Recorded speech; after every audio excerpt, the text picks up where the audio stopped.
the entire comic book saga. Friday the 13th. Jason, my special boy. Jason Voorhees, the iconic masked killer from the Friday the 13th franchise, has terrified audiences since the 1980s with his unstoppable thirst for vengeance at Camp Crystal Lake. Known for his brutal killing methods and eerie silence, Jason became a horror legend. Beyond the movies, Friday the 13th comics expanded his story, exploring untold tales, twisted origins, and brutal confrontations that deepened his bloody dark lore. In today's video, we'll dive into the entire Friday the 13th comic book saga, uncovering how these stories connected to the films, introduced new horrors, and continued Jason's legacy as one of horror's most unstoppable forces. So, grab your machetes, my horrormongers, and accompany us on this terror trek to Crystal Lake. Thank God it's Friday, the 13th. Jason Goes to Hell, the final Friday. Chapter 1. Jason's dead. A car pulled up on the isolated path leading to Crystal Lake, its tires crunching over gravel as it stopped near a rustic cabin marked by a faded "For Rent" sign. A woman stepped out, her gaze drifting over the lonely wooded surroundings. There was an uneasy air about the place, but she shrugged it off and made her way inside, intent on settling in. Alone in this remote setting, she tried to ignore the slight discomfort gnawing at the edges of her mind. Inside the cabin, she quickly got to work, preparing for a bath to wash off the fatigue of the journey. She moved about the space, oblivious to the presence lurking just beyond her walls. Jason Voorhees watched her from the shadows, his hollow gaze fixed on her every move. Unaware of her stalker, she started to relax, hoping to ease into the solitude of the woods. But a sudden noise echoed through the cabin, making her freeze. She brushed it off, attributing it to the creaky old structure. The unsettling quiet returned, but the danger loomed ever closer. As she moved through the cabin, Jason struck, his machete slicing through the air with deadly intent. She saw the flash of steel and stumbled back, panic filling her as she ran, her bare feet slapping against the cold floorboards. She darted through the house, her heart pounding until she burst through the door and ran out into the woods, desperation fueling her every step. Gathering her courage, she spun around, a gun in her trembling hands. Glaring at the towering figure, she spat, "Eat me, you bastard!" and pulled the trigger, sending a bullet his way. The gunshot had barely faded when armed agents appeared, weapons drawn as they honed in on Jason. Without hesitation, they opened fire, a relentless hail of bullets tearing into him. Jason staggered under the assault, but stood his ground, his body enduring shot after shot, as if impervious to pain. Only an explosive round finally halted him, the blast tearing him apart, sending pieces of his body scattering and his black heart rolling on the ground. The agents approached cautiously, a sense of victory washing over them. They congratulated each other, declaring Jason Voorhees irrevocably dead. For a moment, relief filled the air, with some agents even cheering. But one man, standing off to the side, remained skeptical. He said to himself, "I don't think so." In a sterile room in the morgue, a coroner examined the remains of what once was Jason Voorhees. The centerpiece of his investigation was Jason's malformed heart, grotesquely oversized and filled with a viscous black fluid. The coroner's fascination quickly turned to horror as he felt an overwhelming compulsion to consume it. Against his will, he lifted the heart to his mouth, his face contorted in fear and disgust. His screams filled the room as he bit into the heart, a dark force overtaking him, twisting him into something monstrous. A few moments later, another morgue attendant entered, surprised to find the coroner standing rigid and silent, his expression grim. Without warning, the coroner picked up a metal probe, moving with a chilling calm. He approached the attendant from behind and, in a sudden, brutal motion, drove the probe into the back of his skull, the sharp tips bursting through the attendant's eyes, leaving a mess of blood and brains. As the coroner left the grisly scene, Jason's shadow flickered in the mirror. Jason's soul had discovered a sinister way to survive. By forcing others to consume his heart, he could jump from one body to another, ensuring his reign of terror would never truly end. Meanwhile, a news broadcast reported Jason's recent death at the hands of federal agents, displaying bloody images from his autopsy. The program questioned whether Jason was truly gone or remained a lingering threat given his violent history. The details revealed that 2 FBI agents and a coroner had been killed, with another coroner missing following Jason's supposed death. On the broadcast, Robert Campbell interviewed Creighton Duke, a bounty hunter who believed Jason could not be killed. Duke recalled Jason's previous deaths and voiced his skepticism, insisting that no matter what was done to Jason's body, he would always return to kill again. Campbell and Duke exchanged tense words, with Duke warning that Jason's bloodlust would continue and that no amount of destruction could prevent his return to wreak havoc on the innocent. Duke, however, offered his services to kill Jason for a steep price. In a nearby diner, employees discussed Jason's death and used the news as an opportunity to promote a 2-for-1 burger sale themed around him, capitalizing on the infamous killer's notoriety. Diana Kimball, one of the workers, felt unsettled by the morbid idea, but her co-worker, Shelby, reminded her that people would flock to Jason's hometown out of morbid curiosity and large appetites.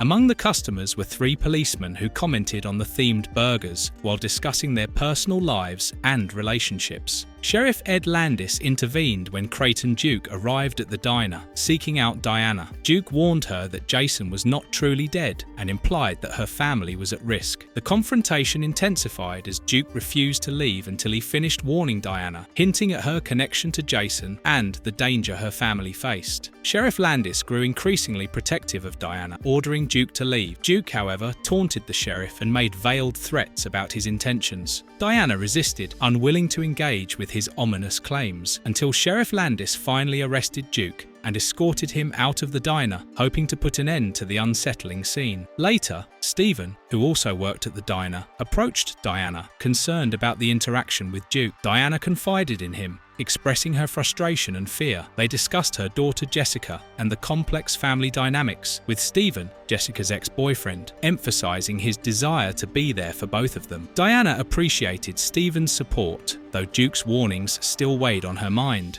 She hinted to Stephen that Jessica had a secret and promised to tell him when the time was right. She invited Stephen over to her house at 11 in the night to discuss the pressing matters. That evening, Inspector Josh, who had witnessed Duke's arrest, went to visit his girlfriend, Edna. As he approached her, Jason, now possessing the coroner's body, emerged from the shadows. With brutal force, he slammed the car door on Edna, crushing her skull and decapitating her, blood splattering across the vehicle. Josh barely had time to react before Jason overpowered him, tying him up with sinister precision. Standing over his restrained victim, Jason opened his mouth wide, allowing his monstrous heart to crawl out, pulsating with dark energy. Josh let out a terrified scream as the heart moved toward him, signaling Jason's next horrifying possession. That night, Diana answered a ringing phone at her home, greeting Sheriff Ed. Ed expressed his love for her, apologized for the delay in his proposal, and suggested they get married on June 19th, aligning with his vacation for a 2-week trip to Hawaii. Diana responded warmly, expressing her love in return. Meanwhile, Jason, possessing Josh's body, entered her house unnoticed, watching her from the shadows. Suddenly, Josh lunged at Diana. As she struggled, she looked into a mirror and was shocked to see Jason's reflection, realizing the horror. Jason's heart emerged grotesquely from Josh's mouth, inching toward her. Diana resisted, managing to retrieve a revolver from a nearby drawer and firing a shot at Josh. He collapsed, and she exclaimed in shock at the unfolding chaos. Josh's body lay lifeless on the floor, but the terror wasn't over. Stephen entered the house, calling out to Diana. She stumbled, horrified by the sight of Jason's heart emerging from Josh. Josh got up again. Stephen lunged at Josh, who lifted Stephen and threw him across the room. The fight intensified as Josh's possessed corpse wielded a large knife and threw it at Diana. The knife went through Diana's back and came out of her chest, instantly killing her. Stephen picked up a fire iron and ran toward Josh. As Josh jumped, Stephen stabbed him with the fire iron, and Josh let out a scream and fell outside, crashing through the window. In her dying moments, Diana spoke to Stephen, warning him to save her daughter, Jessica, and protect their child from the horror they faced. As she succumbed, Stephen held her while the police arrived, including Sheriff Ed, who was devastated upon finding Diana dead. Ed,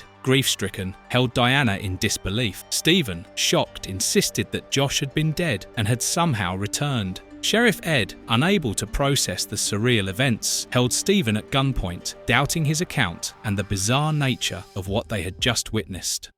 Chapter 2.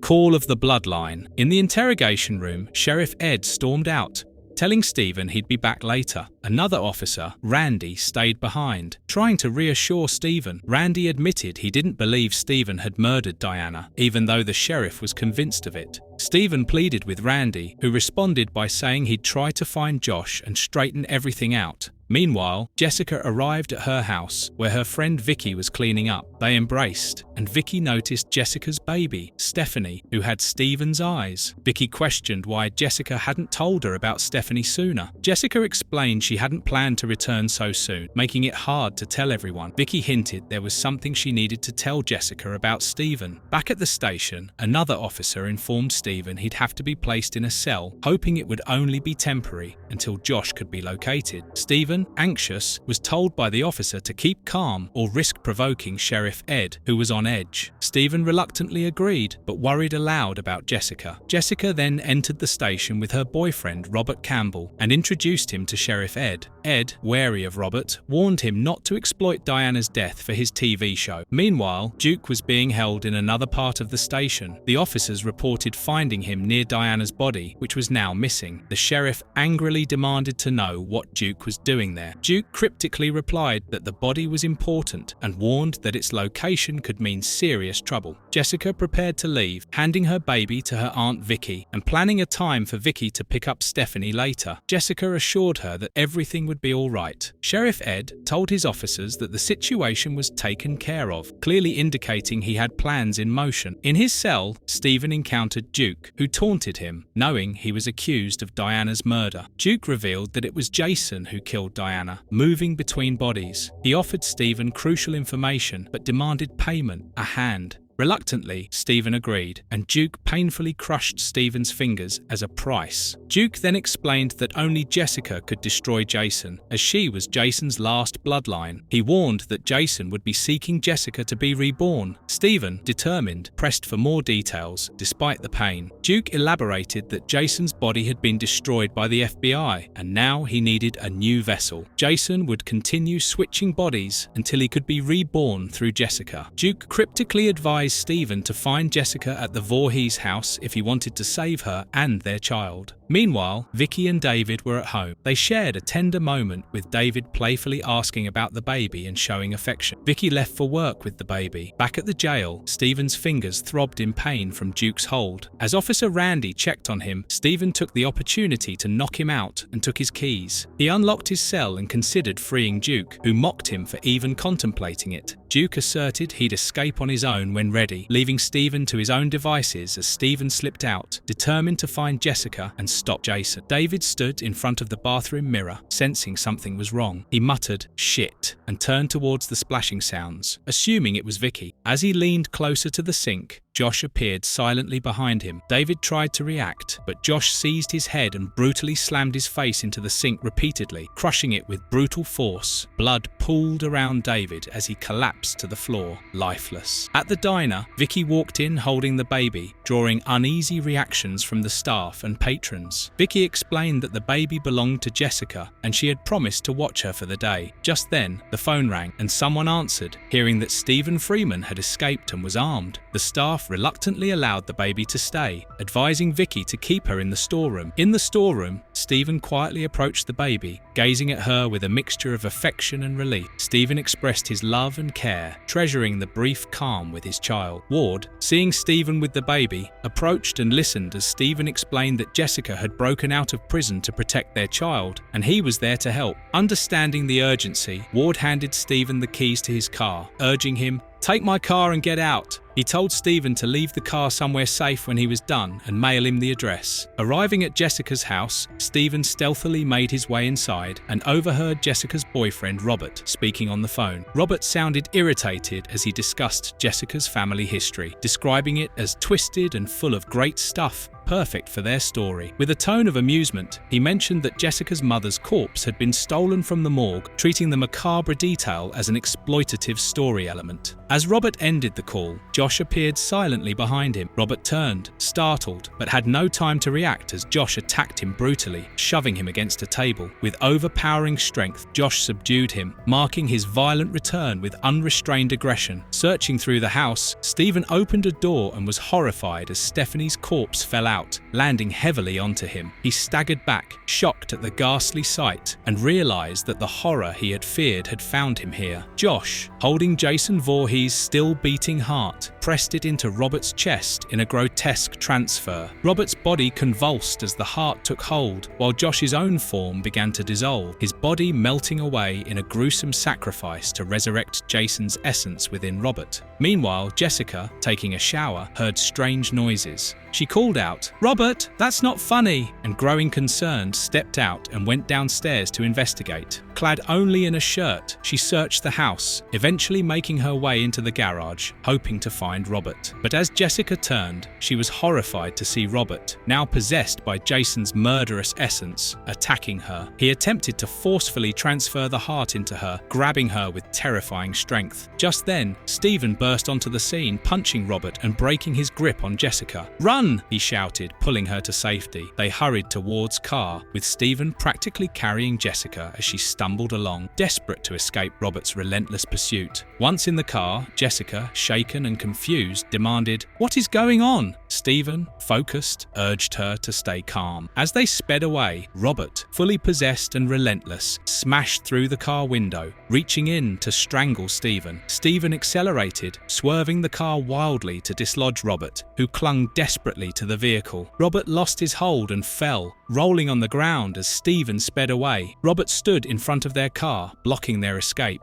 Desperate, Stephen accelerated, ramming the car into Robert and sending him flying over the hood. Jessica screamed as Robert's body hit the windshield and tumbled onto the road. Stephen ran the car over Robert and drove away. Jessica, in shock and disbelief, accused Stephen of murder, while Stephen urged her to listen. He explained that the person they had just hit was no longer Robert, revealing chilling details about his recent encounter with someone who resembled Josh. Stephen shared how he had stabbed Josh through the heart, yet the man survived, and mentioned seeing him at the old Voorhees place doing something to Robert. When Jessica questioned his presence at the Voorhees house, Stephen admitted he was investigating her blood connection to Jason Voorhees, warning her of the danger she and the baby faced. Jessica, still distrustful, insisted he let her go. Unable to contain her anger, Jessica lashed out, blaming him for her mother's death. Jessica punched him in the groin, threw him out of the car, and drove off, leaving Stephen stranded. Jessica went straight to the police station, where she told Sheriff Ed about Stephen running over Robert. Ed reassured her, instructing his team to apprehend Stephen. Meanwhile, Stephen flagged down a police car, leading to a tense confrontation with Officer Randy. After an exchange of punches, Randy, recognizing the urgency, agreed to help him. Back at the station, a massacred and possessed Robert appeared, wreaking havoc. He smashed Sheriff Ed's head into a wall and cornered Jessica. Stephen and Randy arrived just in time, and Stephen, using Randy's gun, shot Robert multiple times in the heart and head, but the worst was yet to happen.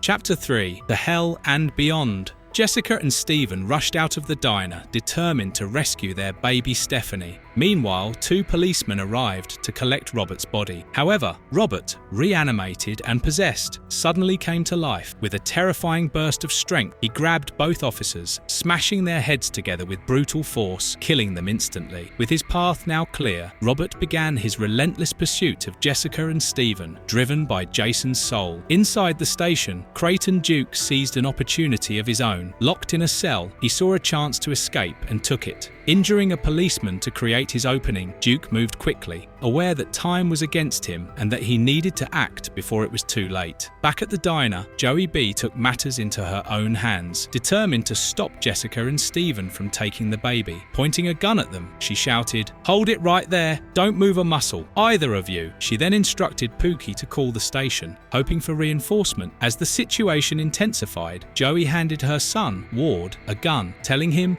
"Use it, just in case." Jessica and Stephen, desperate and with few options, struggled with Joey, trying to wrestle the gun from her grip. Outside, Ward encountered Robert, who was staggering toward him like a menacing zombie. Panicking, Ward fired a shot, but to his horror, Robert blocked the bullet effortlessly. In a shocking display of strength, Robert grabbed Ward and threw him through the glass door of the diner, sending shattered glass flying everywhere. Joey B refused to give up, firing shot after shot at Robert, but nothing seemed to stop him. In a horrifying twist, Robert overpowered her, grabbing Ward and plunging his head into a vat of boiling oil, killing him. Joey, screaming in horror, was then struck in the face by Robert, leaving her bloodied and defeated, a shadow of her former self. Just then, Vicky arrived, brandishing a shotgun. She took aim and fired at Robert, hitting him in the shoulder, but he continued his advance undeterred. Refusing to back down, Vicky picked up a metal rod and drove it through Robert's chest. Enraged, Robert pulled her close, impaling her on the other end of the rod. In her last moments, Vicky, defiant to the end, whispered, "Go to hell," before collapsing, their bodies falling to the ground together. Amid the chaos, Jessica managed to drive away, heading to meet with Creighton Duke. She left Stephen behind, who grabbed a machete as a precautionary weapon. When Jessica reached Duke, she confronted him, demanding answers. Duke handed Stephanie over to her, saying that he took her out in case Jason tried to attack her. He handed her the Kandarian dagger, a weapon he claimed held the power to kill Jason. "This is your only chance, Jessica," he warned. Jessica, her voice firm, asked, "What do you want from me?" Duke looked at her with a solemn gaze and replied, "It's not about the money anymore. It's about stopping Jason and protecting your child." Creighton Duke held the glowing Kandarian dagger and addressed Jessica with determination. "Tonight, we can get that bastard. Tonight, we can send Jason Voorhees straight to hell for all time," he declared, showing her the weapon. Jessica, still holding her baby, hesitated, replying, "You don't need me for that." Duke shook his head firmly. "Yes, I do. Only through a Voorhees can he be reborn, and only a Voorhees can kill him." Jessica looked at the dagger in her hands, hesitant, but realizing the weight of her responsibility. Duke warned her, "You will always be in danger until Jason is dead. He won't stop coming for you until he gets you, until he's reborn, and then he will kill you and your baby." Jessica's face showed a mixture of fear and resolve. Duke continued, "If you want this to be done with, you will help end it now, before more people have to die, like your friends, like your mother. Until you kill him, it will never be over." Meanwhile, back at the diner, a policeman arrived, yelling, "Police, freeze, nobody move!" He found a grisly scene as blood was splattered across the floor, with bodies lying grotesquely mangled.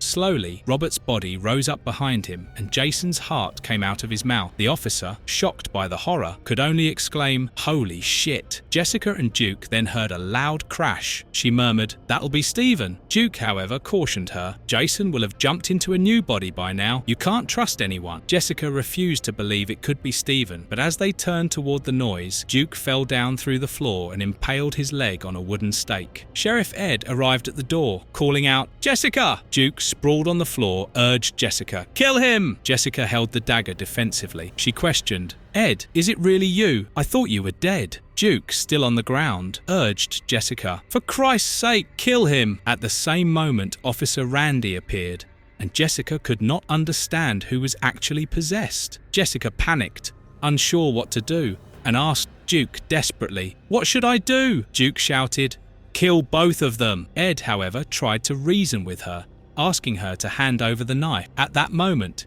Ed tried to take the dagger from Jessica, but in the chaos, Jessica stabbed him through the chest and killed him, but it was actually Randy who was possessed. He reached for Jessica's baby. Jessica cried out in horror, "No, don't hurt her!" Her pleas fell on deaf ears as the possessed Randy held the baby menacingly and tried to transfer Jason's heart into her. Suddenly, Stephen entered the fray, wielding the machete, and swung it with force at Randy, slashing his throat open. Jason's heart crawled out through Randy's neck, revealing its grotesque, slimy, true form. As it slithered out of Ed's body, Jessica and Stephen watched in shock as it transformed further, writhing across the floor with guttural sounds. The demonic creature lunged again, aiming at Jessica. Duke, now recovered, launched an attack, determined to end the terror once and for all. As he grappled with the beast, he threw it to the ground. Duke crawled up and caught hold of the monster and threw it into the hole in the floor. Duke and Stephen hurried to retrieve the Kandarian dagger, knowing it was their last hope. However, Diana's body was down below, and Duke revealed that Jason could use her body to resurrect himself. Suddenly there was a blast, and Jason smashed out through the floor and stood before them, completely resurrected. Duke shouted to get the dagger as he fought off Jason, determined to protect Jessica and the baby. Despite Jessica's cries for help, Jason's brutal strength quickly overpowered Duke, leaving him writhing in pain as Jason mercilessly threw him down. Duke, defiantly facing his nemesis, taunted Jason, reminding him of their history, but Jason responded by picking Duke up and giving him a bear hug, breaking his back. He left Duke's lifeless body crumpled on the ground. Jessica was left vulnerable as Jason turned his masked gaze toward her. In her desperation, she pleaded, screaming for him to stop.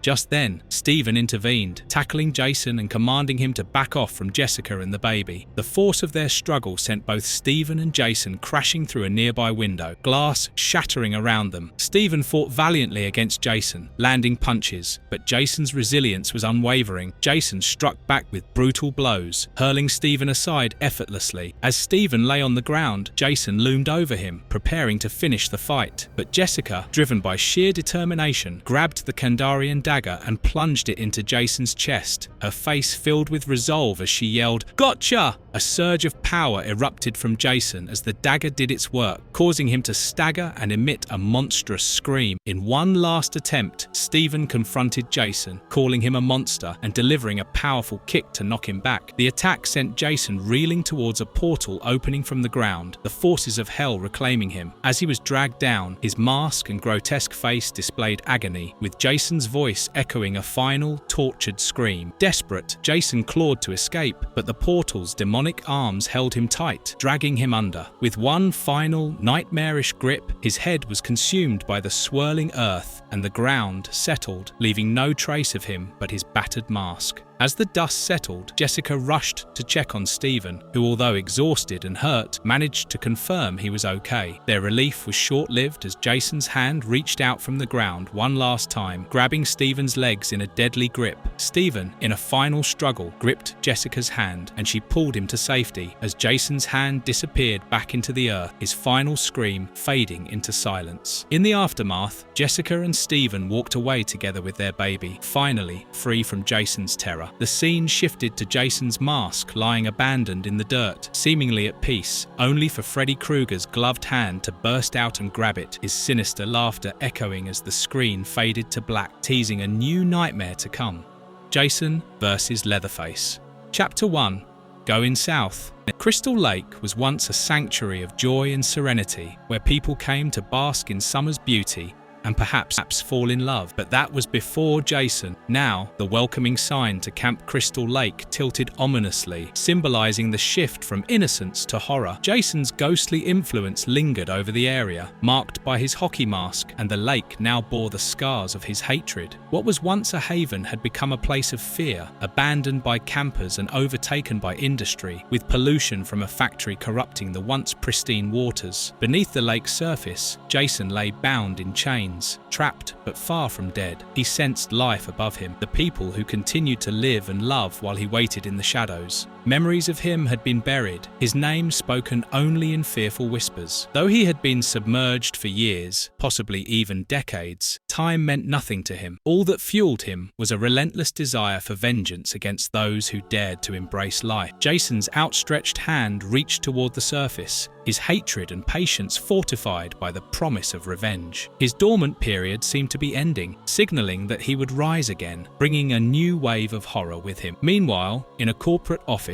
a man delivered a report from the Environmental Protection Agency, stating that action was needed to address the pollution in Crystal Lake. The executive dismissed the lake as unnecessary, as the company had already planned to relocate the plant to Mexico. Wayland, the man with the report, proposed dredging and draining the lake. The boss approved, envisioning a new headquarters for Linhart Amalgamated. Outside, Wayland and the foreman, Midnight, discussed the project. Midnight brushed off concerns over proper disposal, proudly declaring that he was cheap and hinting that less oversight was preferable. A crazed old man interrupted the operation, shouting that their actions would awaken Jason, who lay in wait for those foolish enough to disturb him. Though dismissed as a local yokel, he screamed that Jason will kill you all. Wayland laughed it off as a fairy tale, while Midnight cynically remarked on his experience in covering up corporate misconduct. Under the cover of darkness, barrels of toxic waste were loaded onto trucks, then transferred onto a train in a covert operation, hinting at a larger, organized but questionable plan for disposal. Bo and his dog, Winky, sneaked aboard the moving train, sharing a light-hearted moment as Bo reminisced about their years together. But their peace was shattered by Jason's sudden appearance, standing menacingly over them with his machete raised. Bo, attempting a friendly greeting, introduced himself and Winky, but Jason remained silent and unmoving. Bo, still hopeful, offered Jason a drink, only for Jason to respond by severing Bo's hand with a brutal slash. Bo screamed in agony, clutching his bleeding wrist, while Winky barked frantically. Desperate and confused, Bo asked, "Why'd you do it?" as he stared in terror at the silent, vengeful figure looming over him. Jason loomed over Bo, bringing down his machete in a brutal swing, decapitating him in one swift, bloody motion. Winky, Bo's loyal dog, growled fiercely, showing no fear as he latched onto Jason's leg in a desperate attempt to defend his fallen master. Jason responded mercilessly, grabbing the small dog and ending its life with a single horrifying swipe.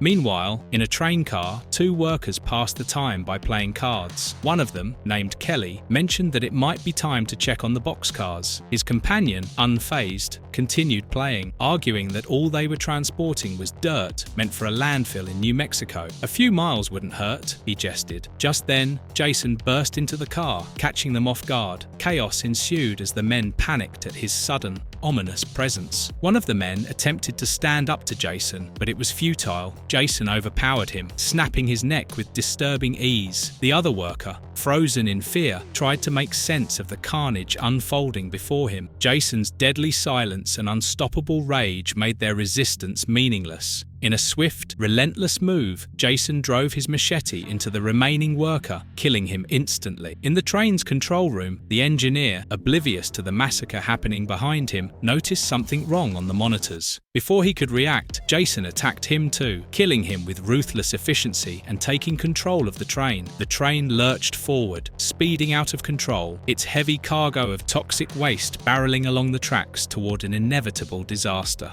With no one left to stop it, the train crashed and exploded, sending debris and flames high into the night sky. Amid the inferno, Jason emerged unscathed, his figure silhouetted against the flames. Later, Jason found himself in a forested area, stumbling upon a sign welcoming visitors to Sawyerville, Texas. Nearby, a man ran frantically through the woods, terrified and pleading for his life. He begged for mercy, promising to give up his vices if only he could escape.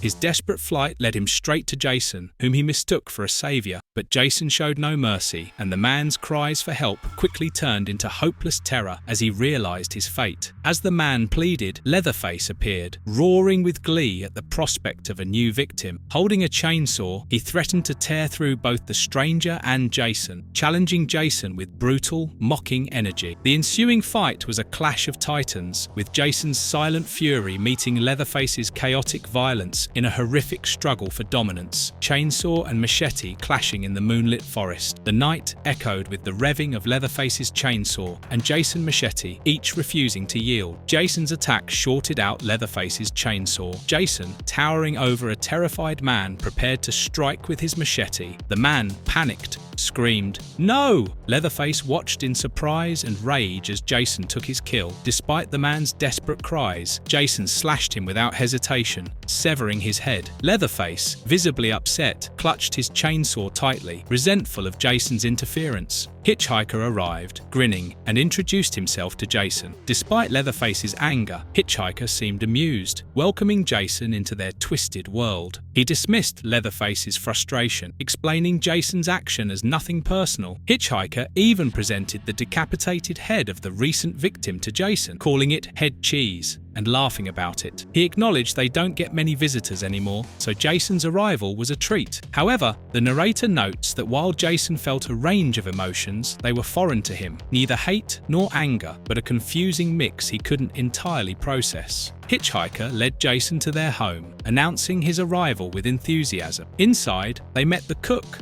who scolded Hitchhiker for bringing people unannounced. Hitchhiker defended Jason, emphasizing that he wasn't meat, but one of them. He proudly proudly showed off the decapitated head, eliciting both irritation and amusement from Cook, who questioned if Jason was truly one of their own. The cook, skeptical, probed further. Hitchhiker eagerly vouched for Jason's capabilities, boasting that he even managed to take Leatherface's chainsaw. Leatherface was humiliated, but Cook told Hitchhiker to apologize, knowing Leatherface's sensitive nature. Hitchhiker, begrudgingly, stormed off to placate Leatherface. Jason, still silently observing, wandered around the house feeling a complex blend of emotions. In one room, he saw a child's drawing, reminding him of a different time, triggering a vague sense of loss. He went inside Leatherface's room. Leatherface was caught off guard as he wasn't wearing his mask. As he wore it, Jason welcomed him downstairs with the gesture of his hands. He related to Leatherface. In the kitchen, the cook introduced Jason to the rest of the family. He pointed out Aunt Amelia, bedridden and grotesque, explaining that she hadn't been the same since a fall years ago. He then introduced Grandpa, the once legendary butcher, reminiscing about his skills. Feeling at home, Jason scribbled his name in blood on the wall, as he was once taught by his mother. Cook welcomed him, delighted to have another monster join their ranks.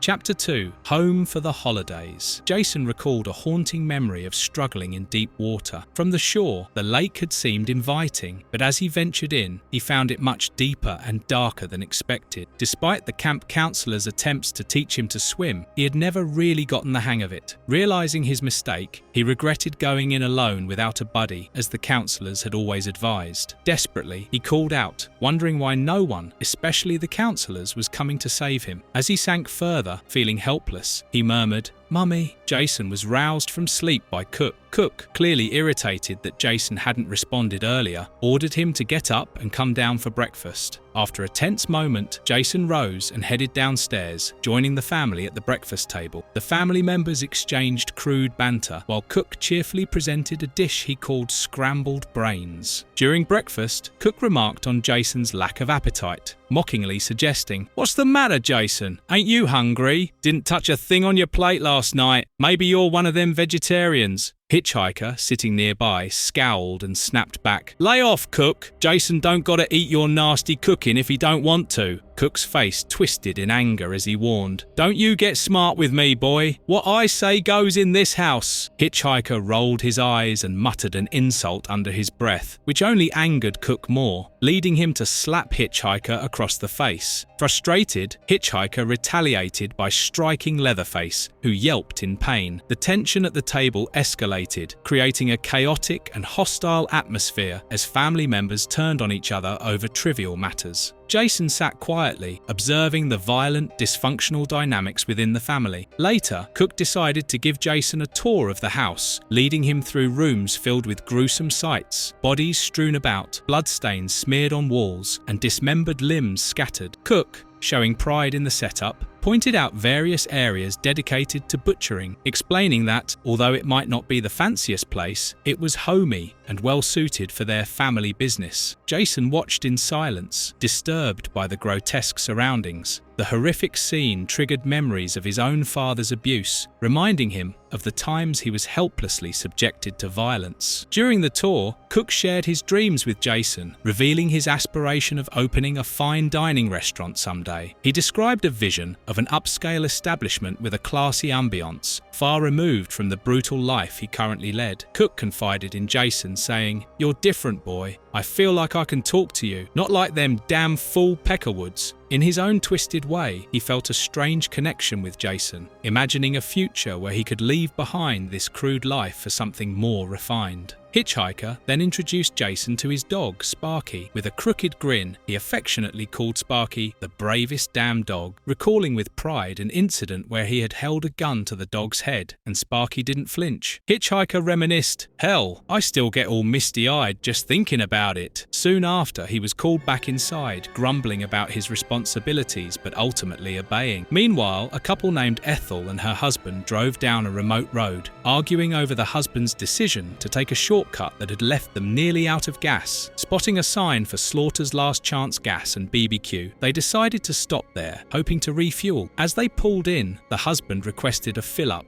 and asked the attendant to check under the hood, while Ethel looked on anxiously. Hitchhiker leaned against their car, explaining that they needed to take Route 16, hit State Road 67, then bear west. They couldn't miss it. He grinned sinisterly, offering them barbecue to take on the road. The couple declined, visibly unnerved, and the man hurriedly thanked Hitchhiker for the directions. Hitchhiker responded with exaggerated friendliness, saying, "My pleasure, I'm sure." As they drove away, Hitchhiker watched with an unsettling, twisted grin. Back at the house, Hitchhiker called for Leatherface, urging him to grab his chainsaw as they had groceries to pick up. Jason watched the chaotic family interaction as Leatherface hesitantly stepped forward. Cook suggested that Hitchhiker take Jason with him on the grocery run, insisting that Jason learn how things worked around their place. Leatherface seemed reluctant, and Cook gently scolded him, telling him to be a big boy and let Jason ride with Hitchhiker this time. Elsewhere on the road, the couple was now stranded as their car had overheated. The man was frustrated, shouting at his wife to stop complaining so he could think. Just then, Hitchhiker approached, feigning concern and asking if something was wrong. The husband accused him of tampering with their car, making it clear he didn't trust him. Hitchhiker pretended to be offended, saying he was sorry to hear that, but then suddenly attacked the man with a hammer. The wife screamed in horror as her husband collapsed from the blow. Hitchhiker gleefully continued their assault. The wife tried to run away, but Jason stood in her way. He picked her up with one hand and strangled her. Hitchhiker taunted Jason, explaining that it was more enjoyable to hear the squawking before killing. Hitchhiker dragged the woman towards their truck, saying how he liked to hear them cry, especially if they had a bun in the oven. Returning to the gas station, Leatherface, Hitchhiker, and Cook unloaded their groceries, the bloodied bodies of their recent victims. They dumped the bodies onto a workbench, with Cook lamenting that they couldn't capture younger victims, as he believed their meat was more tender. Hitchhiker eagerly asked if he could work on his hobby now that chores were done, and Cook allowed it with a grunt. He excitedly showed Jason his workshop, revealing his grotesque creations, furniture and decorations made from bones and human remains. He proudly explained that this was more than a mere hobby to him, it was his art. He showed off a skeletal reading lamp and a rocking chair made for his grandfather, explaining his disturbing dedication to this craft. Finally, he revealed a lawn Santa he had been working on, a corpse adorned in a grotesque Santa suit and even featuring a glowing nose.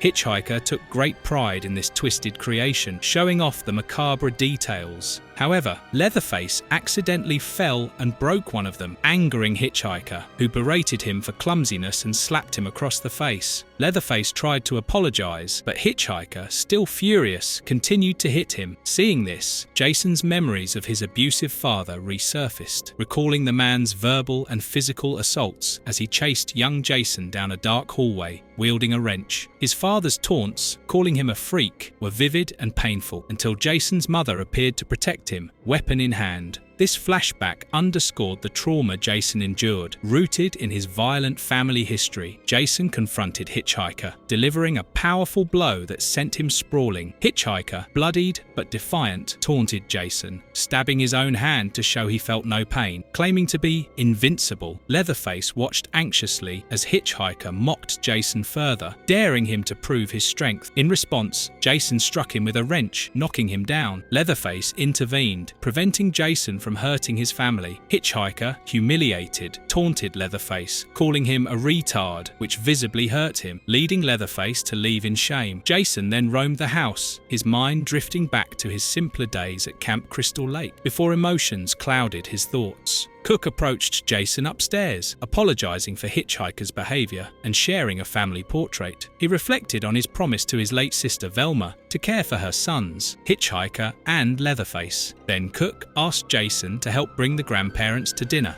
Chapter 3. Face-Off. Cook asked Jason to help him get Grandpa downstairs for supper, calling to Leatherface to prepare for Grandpa's descent. Cook handled Grandpa's chair with care, securing it in place, and reassured Grandpa with a steady, "Easy now." He yelled downstairs to Leatherface, alerting him that Grandpa was coming down, adding a strained formality to the task. In the dining room, Cook cheerfully announced, "Hope you're in the mood for soul food. I fixed cooter pie tonight." He directed Leatherface to wash his hands after settling Grandpa in his his chair. Leatherface let out an uncomfortable grunt, acknowledging Cook's instruction. Meanwhile, Hitchhiker shifted the focus, turning to Leatherface and accusing him. "You've been reading my funny books again, haven't you?" He waved a comic book at Leatherface, insisting, "Don't tell me you didn't do it. Means your fingerprints all over the cover." Leatherface, cornered, was unable to deny the accusation as Hitchhiker taunted him. Furious, Hitchhiker snapped and struck Leatherface across the head, shouting, "What did I tell you about reading my funny book, huh? You stupid or something, boy?" His anger was palpable as he berated Leatherface, insisting that there was only one way he'd learn to stay away from what was his. Hitchhiker clenched his fists, escalating his rage as he prepared to teach Leatherface a lesson he wouldn't forget. He lunged forward, hitting Leatherface while shouting, "Forget your lessons!" Leatherface groaned in pain as Hitchhiker's aggression intensified, striking him repeatedly. Hitchhiker continued his assault, sneering, "When I get through with you, you're gonna need a leather bodysuit to go with that damn mask of yours." He raised his fist to deliver another blow when suddenly Jason stepped in. Without a word, Jason gripped Hitchhiker by the neck, lifting him off his feet. Hitchhiker's bravado quickly faded, his expression turning to shock as Jason's grip tightened. He stammered, "Hey now, what do you think you're doing?" Jason slammed Hitchhiker into a pile of bones. Hitchhiker, sprawled on the floor, quickly recovered and scowled back at Jason, growling, "Mister, you just opened yourself one damn big can of whoop-ass." He clenched his fists, ready to retaliate,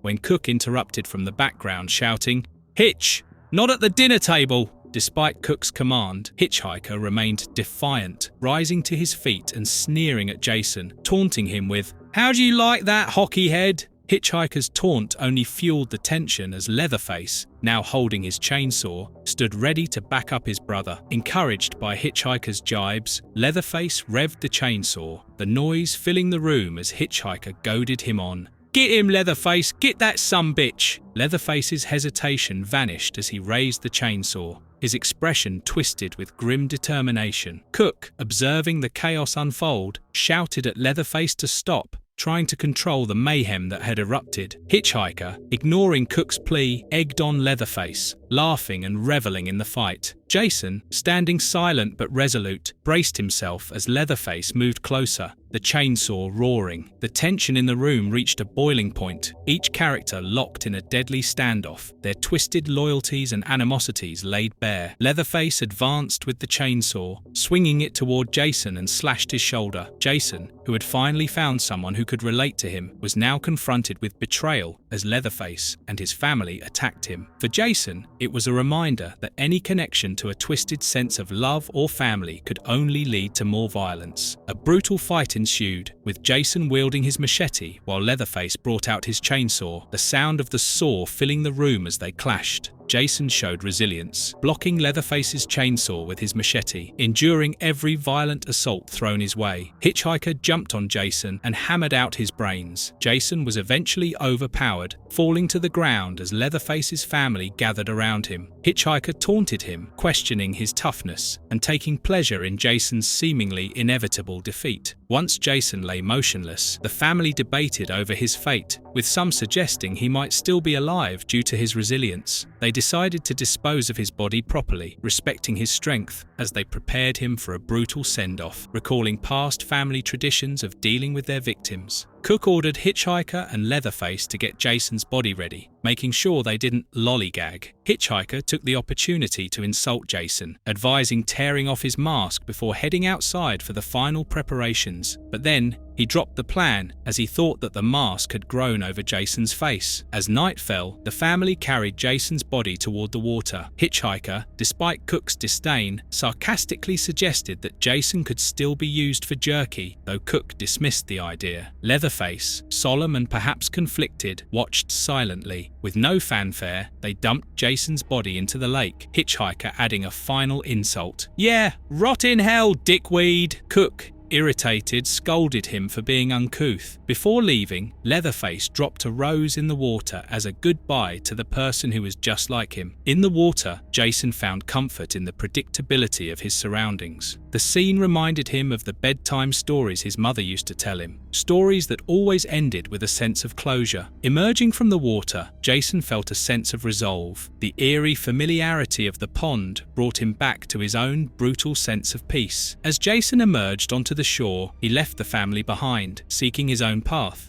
The road back to Crystal Lake stretched out ahead, and Jason knew he had a long way to go, with the familiarity of home calling him back. As he walked, a billboard advertised Camp Crystal Lake in a twisted, mocking gesture, signaling the end of this chaotic chapter in Jason's journey.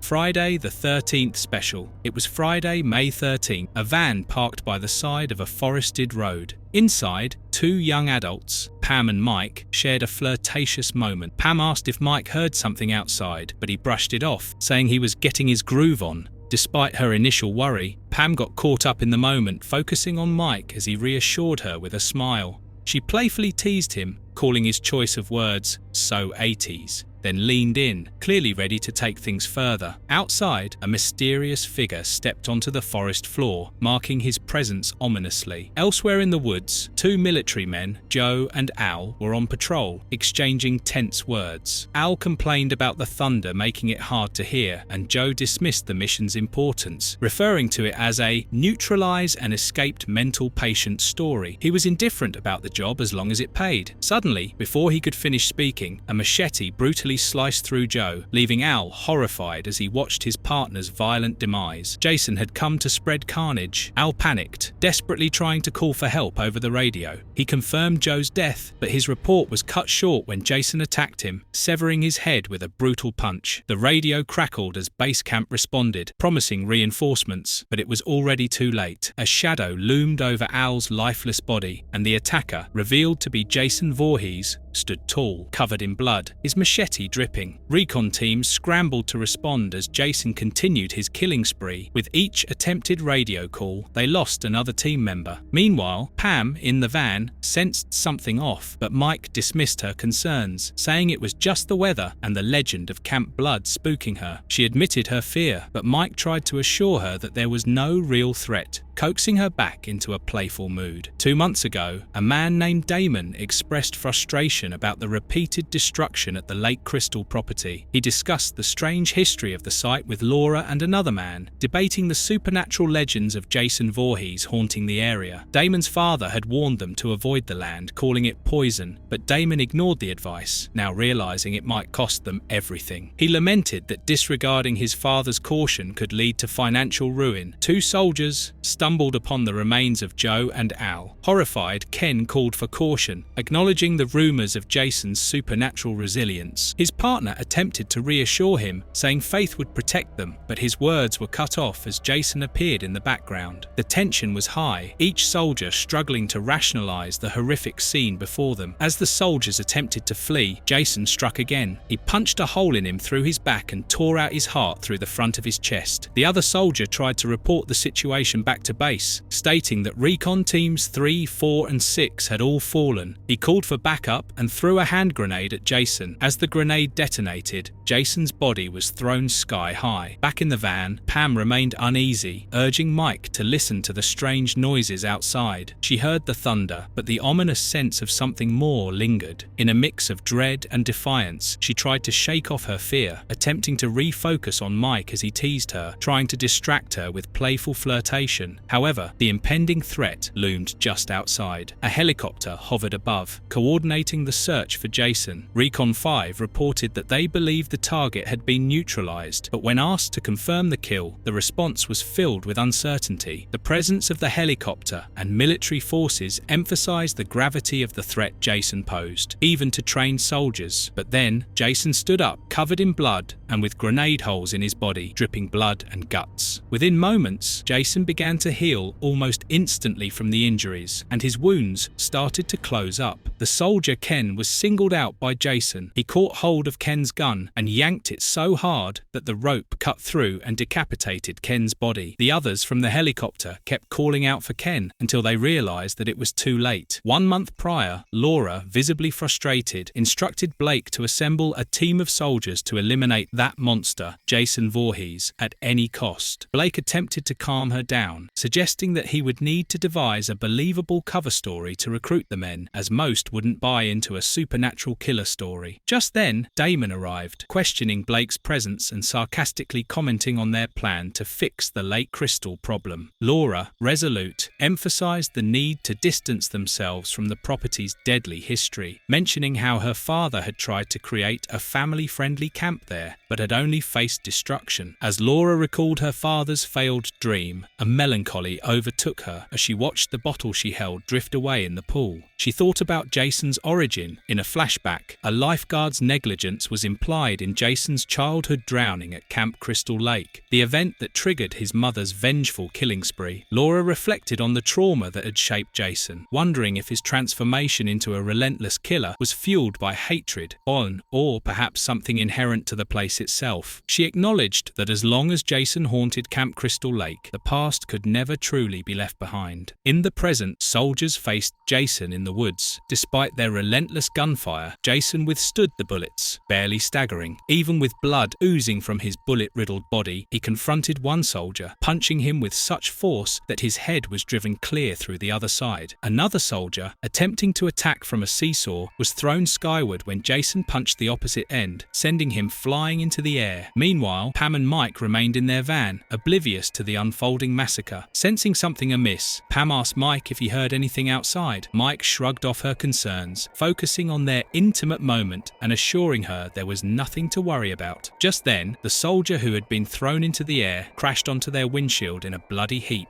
Horrified, Pam and Mike abandoned the van and ran for their lives. Outside, chaos reigned. Soldiers desperately reported back to base camp, exclaiming that their firepower was insufficient. One soldier yelled for backup, struggling to fend off Jason, who continued to eliminate soldiers with terrifying ease. Laura, observing the carnage through a monitor inside a helicopter, grew increasingly frustrated. She questioned Blake's reassurances, accusing him of underestimating the threat Jason posed. As the helicopter crew tried to maintain communication, they realized with horror that their soldiers were gone. Blake's weak attempt to reassure her fell flat as Laura demanded decisive action. Fully aware that Jason's rampage had reached a critical point, Blake opened fire on Jason, but Jason dodged the bullets, picked up a toy duck and hurled it at the helicopter with deadly accuracy. The toy decapitated Blake, causing the chopper to crash into the lake. Laura struggled out of the lake, now armed with a belt of grenades, taunting Jason and blaming him for the ruin of her father's legacy. She accused him of driving her family into financial despair and destroying her father's dream of creating a safe, family-friendly camp. With anguish in her voice, she revealed her father's heartbreak, implying that Jason's supernatural vendetta had haunted her family for generations. She threw grenade after grenade at Jason, but he stood firm, unmoved. Taking his stance, Jason threw his machete, missing Laura. She mocked him, claiming he had lost his touch, unaware that his aim was deliberate. The machete struck a branch, dislodging the still-rotating helicopter blade, which rolled toward Laura, brutally decapitating her in multiple pieces. After her death, Jason retrieved his machete and walked back into the shadows. Pam and Mike, oblivious to the carnage, continued to walk, isolated from the horrors around them. As they embraced and closed in for a kiss, Jason's machete came down, slicing through their heads. As Jason walked away from the carnage, Laura's voice echoed. What makes him supernatural? The hate, the pain. Is it something in him, or is it the place? One thing I do know, as long as Jason Voorhees haunts Camp Crystal Lake, we have no future.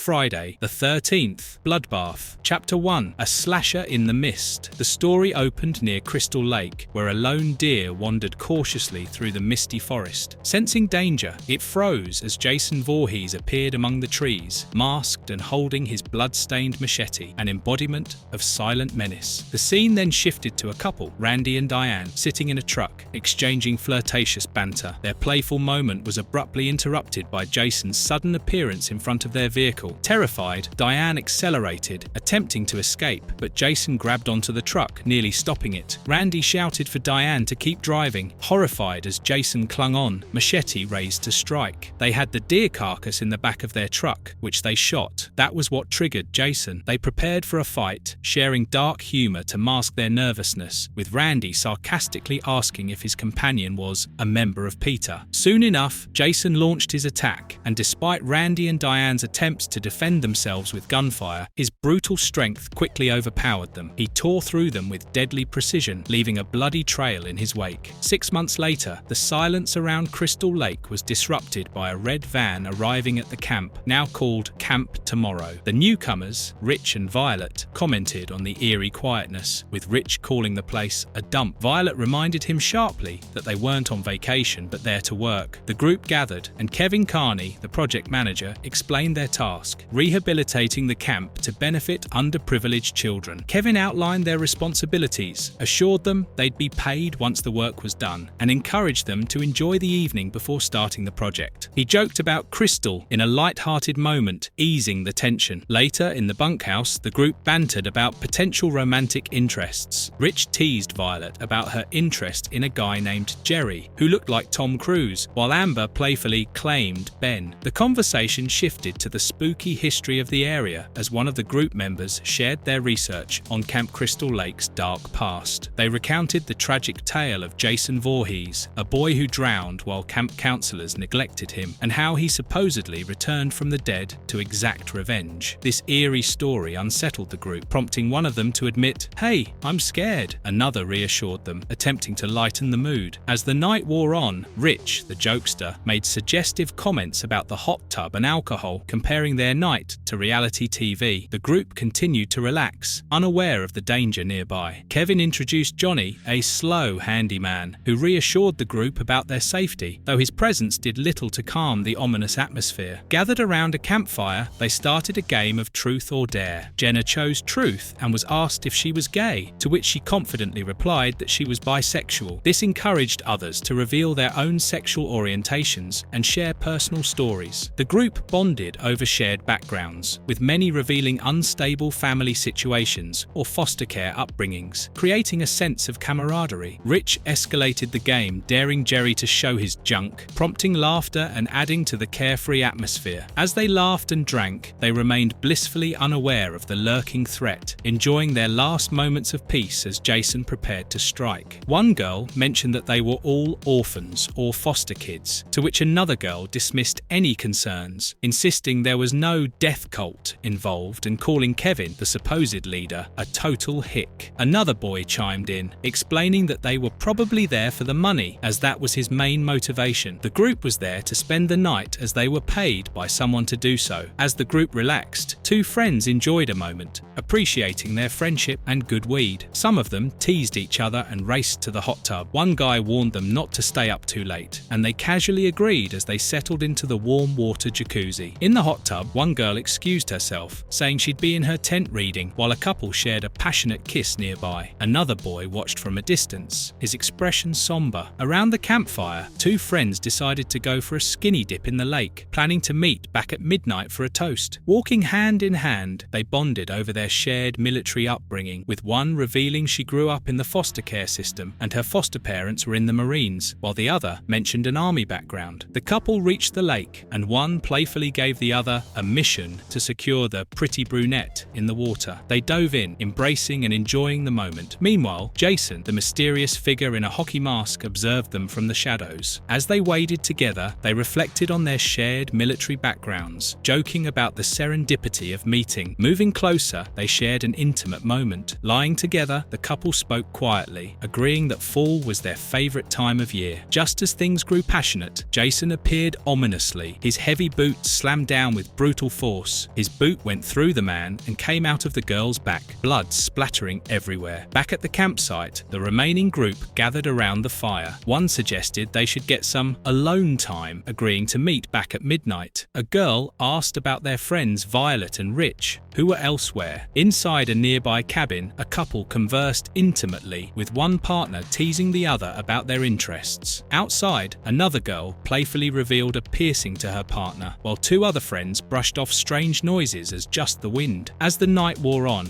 Jason struck again, viciously attacking a couple. Blood and horror painted the scene as he ruthlessly slashed them from the waist with his machete. Meanwhile, elsewhere, two other characters heard the disturbance, one asking if the other had heard the noise, both increasingly uneasy about the strange events around them. Violet grew uneasy after hearing sounds from the woods, insisting something felt wrong and noting that two couples had already disappeared. Her friend dismissed dismissed her concerns, suggesting that the others were likely busy elsewhere. Determined to uncover the strange occurrences, Violet decided to search for them, with Rich offering to accompany her. In the eerie forest, the group moved cautiously, feeling an unsettling presence. They soon discovered the grotesque, brutally disfigured corpses of their friends. One character warned the other to keep their voice down, not wanting the brats to overhear the grisly scene. In a nearby cabin, two other friends flirted, one playfully challenging the other to work for it. Violet and Rich explored an old, dilapidated cabin. Violet spoke about her intuition, comparing it to Spider-Man's spider sense, and sensing that trouble was near. Rich joked, revealing his love for comic book authors like Neil Gaiman, but his light-heartedness faded as he realized something was wrong. Suddenly he shouted, "Run!" as Violet panicked, understanding the immediate danger. As the terror continued to unfold, another group hiding in the woods heard distant screams and loud crashes. Kevin Carney, aka McClintock, was oddly unfazed. He remarked, "Music to my ears," appearing to relish the chaos. He called up their benefactor, Mrs. Roosevelt, who had paid the kids to be there. He updated Roosevelt that the target had breached the perimeter and that everything proceeded as per plan. Roosevelt replied, "Perfect, Mr. McClintock. You know what to do next." As the discussion ended, Jason charged at Violet and Rich with his bloody machete.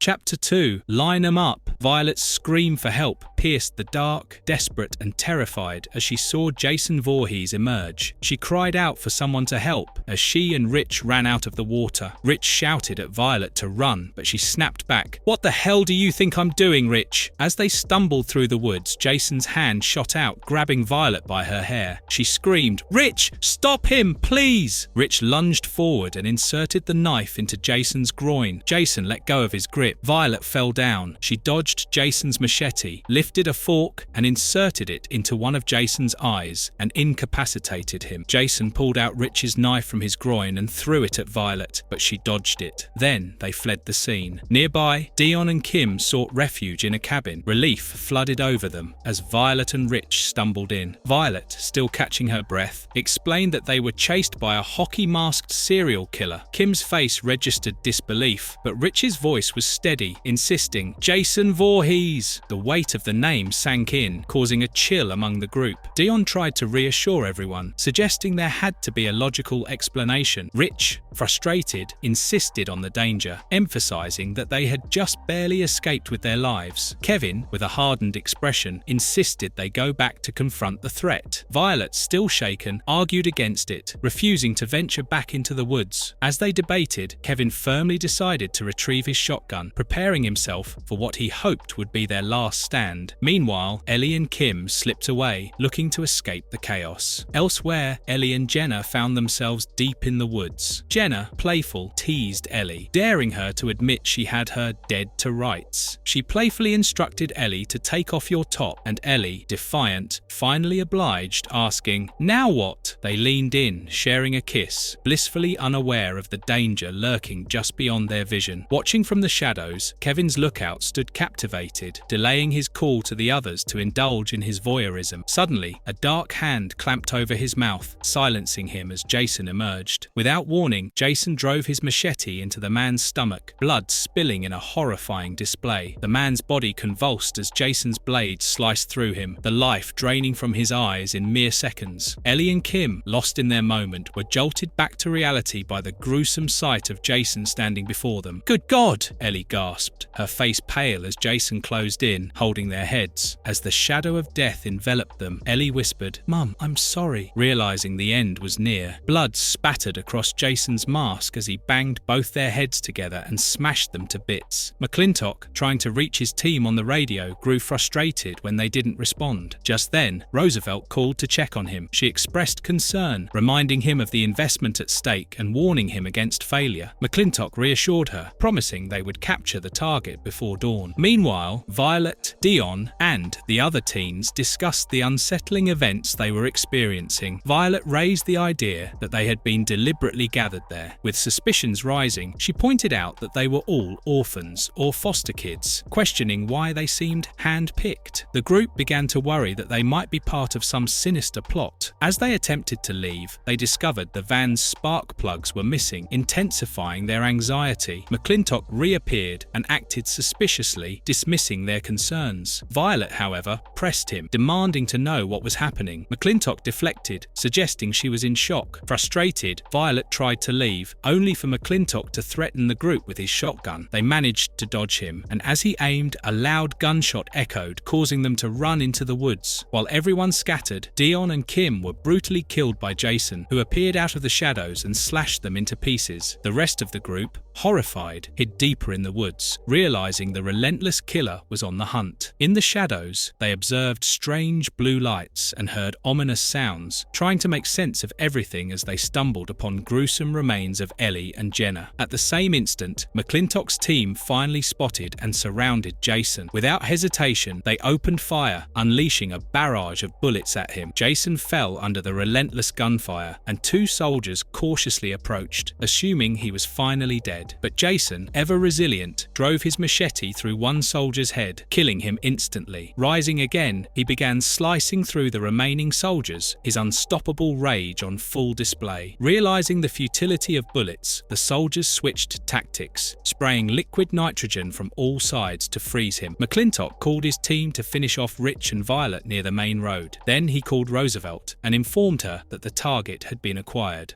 Chapter 3. Kill 'em all. McClintock grimly stood near a restrained and frozen Jason. Soldiers in hazmat suits secured Jason with heavy-duty chains, while McClintock spoke over a radio, confirming Jason's capture and notifying his superiors that everything was proceeding as planned. He sounded confident and in control, unbothered by Jason's notorious reputation. As McClintock's team handled Jason, Violet and Rich, two teenagers caught up in the plot attempted to escape through the woods. They were bruised, bloodied, and exhausted, but determined to get away. They heard dogs barking and soldiers shouting commands, making it clear they were being hunted. Violet tried to support Rich, who was injured and slowing down. Despite their efforts, they were spotted by the search party, which quickly deployed tracking dogs to follow their scent. A fierce chase ensued, with Violet and Rich ducking behind trees and sprinting through dense foliage, desperately trying to evade capture. Violet muttered to herself, cursing their luck and expressing frustration over the situation. Rich struggled to keep up due to his injury, clutching his wounded arm as they stumbled through the forest. Meanwhile, McClintock and his team prepared Jason for transportation. They moved him onto a platform with extreme caution, clearly aware of the danger he posed despite being immobilized. McClintock barked orders at his team, ensuring they handled everything precisely and efficiently. Back in the forest, the soldiers closed in on Violet and Rich, cutting off all their escape routes. They heard the snapping of branches and the growling of dogs, signaling the soldiers' approach. Panicking, Violet tried to motivate Rich to keep going, but they were cornered. Soldiers, illuminated by flashlights and laser sights, surrounded them, demanding that they surrender. Desperate, Violet pleaded with McClintock to help Rich, who was bleeding to death. Just as McClintock showed no sympathy, Violet had a burst of defiance. She shoved McClintock to the ground and bit his ear off in a savage act of resistance, drawing a yell from him. Rich took advantage of the chaos, pushing away another soldier who came to McClintock's aid. Violet quickly snatched McClintock's knife and freed her hands. In the confusion, Rich attempted to flee into the woods, but before he could get far, another soldier shot him and he collapsed. Violet screamed his name in anguish, her voice echoing through the trees. Enraged, she kicked McClintock in the face, venting her fury and pain, and told him that he had made a mistake by taking her in. She seized his rifle, aimed it at the helicopter, and fired. The chopper's engine sputtered and malfunctioned, and it plunged toward the ground. Violet frantically tried to revive Rich, calling his name and asking if he could hear her. Rich, looking weak but alive, made a joke, asking if Sandman was the best comic ever published, hinting that he wasn't entirely gone. He chuckled, saying he had tripped and the attackers had missed him. Relieved but still on edge, Violet helped him to his feet as they braced themselves for their next move. Meanwhile, the scene shifted to a group of soldiers, frustrated as they lost track of their targets. They were shouting questions about the status of the hoses, with one soldier reporting they were back at the 0 point. Another cursed in frustration, just as Jason emerged from the flames of an earlier explosion. Still burning, he wielded a massive chopper blade and moved toward the soldiers with brutal precision, tearing through them one by one. In a desperate attempt to escape, Violet and Rich found a truck nearby. Violet quickly deduced that the liquid nitrogen tank had previously been used to freeze Jason, suggesting they could use it again to their advantage. She urged Rich to get in and drive, her tone tense but determined. As Rich climbed in, they put the driver at gunpoint and questioned why they were being hunted. The driver revealed that they worked for a global organization who wanted to study Jason as he was unkillable. It would grow their unlimited military and medical applications and earn them $1 billion. With Jason still on their trail, Rich threw the driver out of the truck and sped off, trying to put as much distance between them and the relentless killer as possible. Ahead, soldiers stationed near a barricade noticed the truck speeding toward them. Realizing the truck carried liquid nitrogen, one soldier warned the others that if the tank exploded, it would freeze everything within a 100-yard radius. He ordered them to hold fire, wary of the potential disaster. Despite their efforts to contain the situation, Jason managed to jump onto the truck's tank, causing even more chaos as he clung to the side. Undeterred by the soldiers' warnings and the looming danger, the truck eventually collided and explosions erupted, sending flames and debris in every direction. Violet and Rich were thrown from the vehicle, narrowly escaping as they tumbled to the ground. Jason, however, continued his relentless pursuit, unfazed by the destruction unfolding around him. In a last-ditch effort, Violet and Rich fled into a heavily wooded area, using the trees and foliage to their advantage. There, Violet stood her ground, raised a gun and shot at the liquid nitrogen tank. The tank erupted, encasing Jason's body in a thick layer of ice once again, as well as the surrounding area. Violet and Rich watched, momentarily relieved as Jason was immobilized. Grimly, Rich remarked, "You can't kill him, you know that, right?" Violet, exhausted but resolute, replied, "Yeah, but I stopped him. That's got to count for something." As they walked away, battered and exhausted, Violet cast a final look back at Jason's frozen form, muttering, "This isn't over." Rich nodded, acknowledging that for those involved, this was only a temporary reprieve, a delay in a nightmare far from finished. They stumbled onto a deserted road where they spotted a car. Violet wondered aloud whether anyone would ever believe their story, and they briefly entertained the idea of fleeing the country to escape the horror they'd endured. Rich asked, "Where to?" and she replied, "Wherever you're going." Just as they were beginning to hope for freedom, they saw that the driver was McClintock, snarling at them with a gun in hand. With a crazed look in his eyes, he shouted, "I'm going to hell, and I'm bringing you with me." Reacting quickly, Violet fought back, and in the ensuing struggle, gunshots rang out, leaving McClintock dead by the side of the road, his face twisted in rage. Meanwhile, a group of hunters stumbled upon Jason's frozen form in the woods. They exchanged banter, remarking on his grotesque appearance and jokingly speculating that he looked like an alien. Their humor quickly turned to horror as the ice immobilizing Jason thawed out. Jason raised his machete and cut them into pieces. In the final scene, Violet and Rich drove away, visibly shaken but alive. As they sped away from the nightmare, Rich looked over at Violet, who was deep in thought. "One hell of a night," Violet muttered, acknowledging the horror they had barely survived as they left behind the darkness that had nearly claimed them both.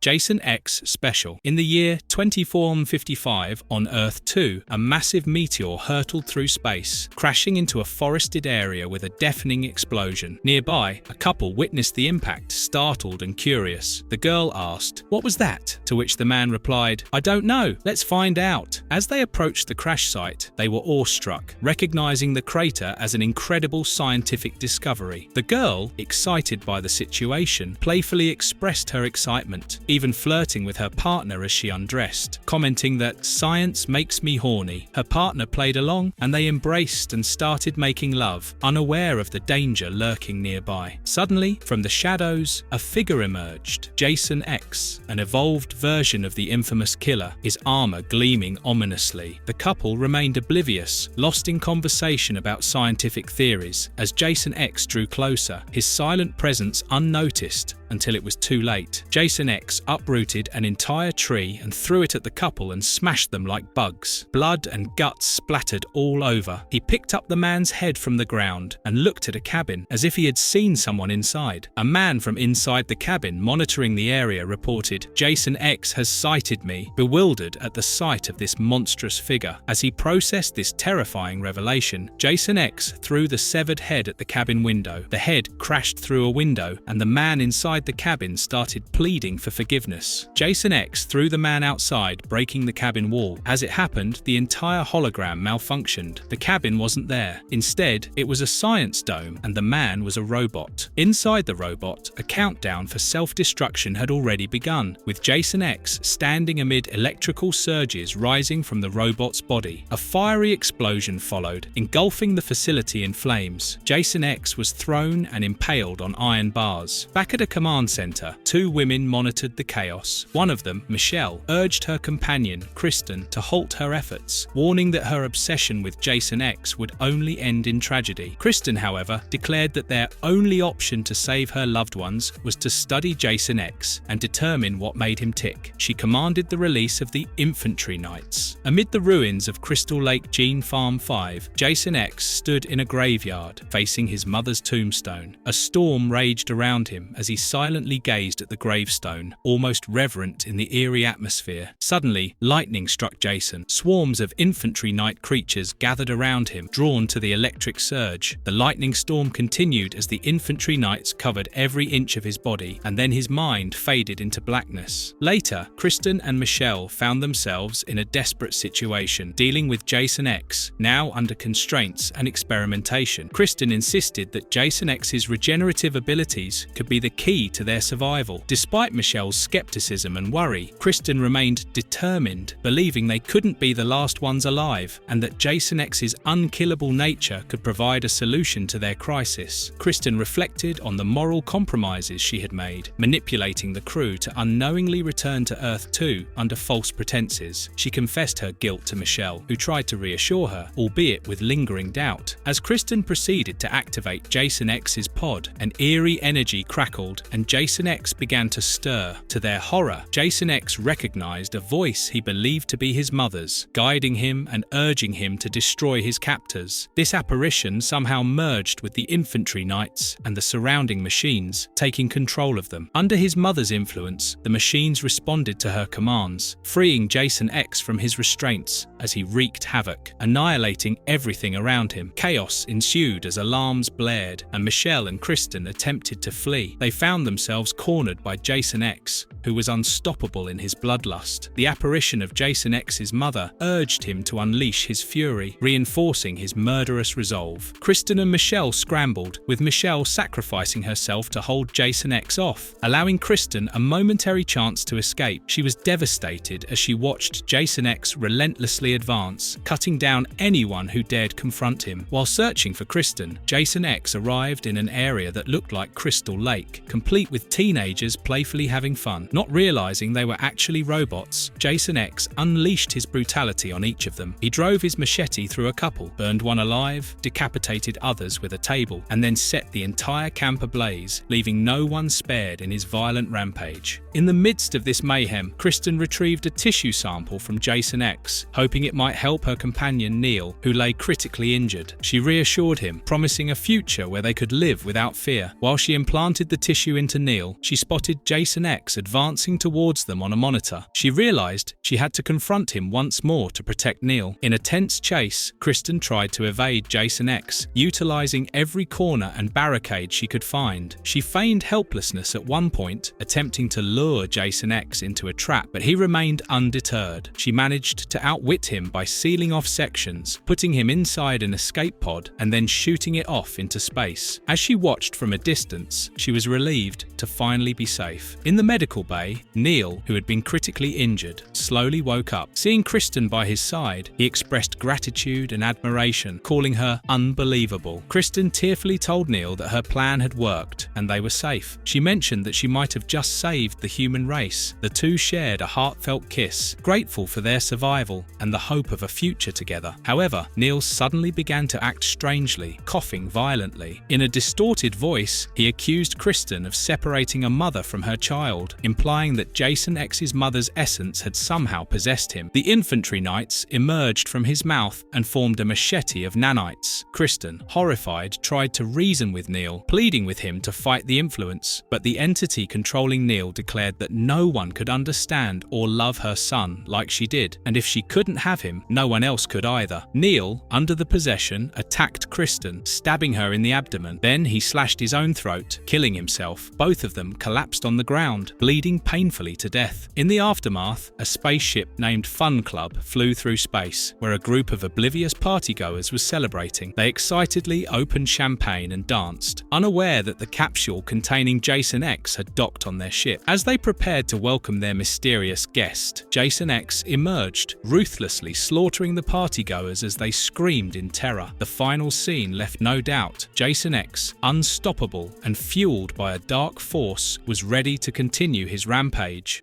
Jason vs. Jason X. Prelude. Previously, with Earth rendered uninhabitable, Jason Voorhees' cryogenically preserved corpse was transferred to the orbiting transport vessel Grendel. After reanimating spontaneously, over 500 years post-birth, Jason unleashed chaos, killing the Grendel's science students and space marines as they journeyed to Earth 2, humanity's new home. The android KM ultimately halted Jason's rampage, destroying him with advanced weaponry. However, for the few survivors, hope dimmed when a malfunctioning nanotech unit rebuilt Jason's shattered body, combining organic remains with metallic components to forge a nearly unstoppable killing machine. Following Grendel's destruction, Jason was captured and transported to Earth Prime, where a scientist attempted to study him, but the experiment went awry, and Jason's decapitated body was jettisoned back into space inside a pod, now drifting with decomposing corpses and a corrupted nanotech device. Also, as seen at the end of Jason X Special, Uber Jason had boarded the Fun Club spaceship and started his killing spree already. God help us all.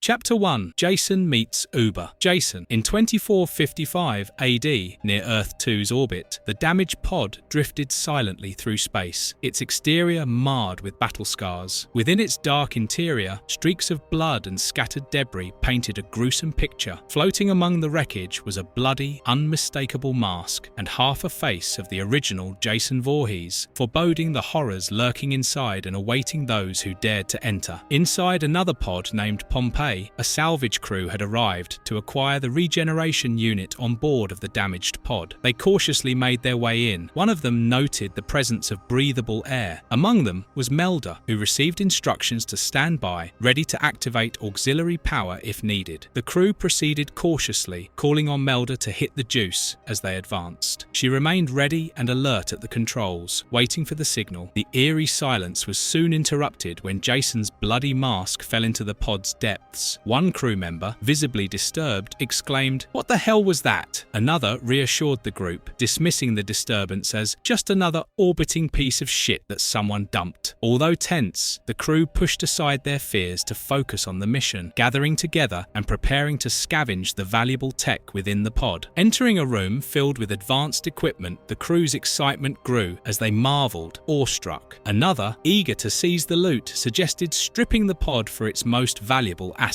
Their mood brightened as they imagined the financial payoff, especially from the nanotechnology they spotted. Yet, on a nearby monitor, an ominous status report hinted at something sinister. It indicated insufficient organic matter for reconstruction, with a note that supplementary sources were being acquired. It was Jason's mask and his face that had fallen inside the activated rejuvenation machine. The tissue from the other corpses was scavenged and used to rebuild Jason's body. Meanwhile, aboard the Fun Club, a space cruiser orbiting Earth 2, Amanda, an investment broker, was on her first off-world trip, unbeknownst that Jason X was already on board. Her male companion flirted with her, playfully questioning the danger of space travel. Amanda, both seduced and wary, murmured that she always thought it was too dangerous to leave Earth. Their brief moment of bliss was violently shattered as Jason X emerged. He slashed Amanda's companion mercilessly, leaving him bloodied and mutilated. As Amanda screamed, Jason X severed her head. Jason X, now fully revealed in his terrifying armored form, stood over Amanda's lifeless body. Her blood stained the floor, her companion dead beside her, both fallen to Jason's unrelenting, brutal violence. Jason's red eyes glowed with a cold, murderous clarity, as if signaling that his work was far from over, as his mother's voice reminded him of his origins. Back aboard the derelict pod, the salvage crew's enthusiasm quickly turned to horror as they reached reached the science lab. One member gasped, "Oh my god, someone definitely died in here." Another, in dark humor, remarked, "Oh cool, we're gonna see some fucked up shit now." They stared at the grisly remains of Jason's past carnage. While they worked, Casca, one of the members, was killed by Jason. The atmosphere grew darker still when they discovered Casca, a fellow crew member, dead with his chest horrifically mutilated. Shocked and struggling to comprehend the sight, one of his crewmates stammered, "What the hell happened to him?" They understood that there was something sinister on board. As they talked to Melda over the comm, Jason arrived and decapitated one of them. He had been rejuvenated completely. The crew members, faced with the towering and bloody figure of Jason, immediately opened fire, hoping to halt his murderous advance. Bullets sprayed through the narrow corridor, but Jason moved through the hail of gunfire with an eerie calm, unfazed by the attacks. His resistance to their efforts left the crew desperate and horrified. Suddenly, with a terrifying precision, Jason hurled his machete across the room. It sliced through the air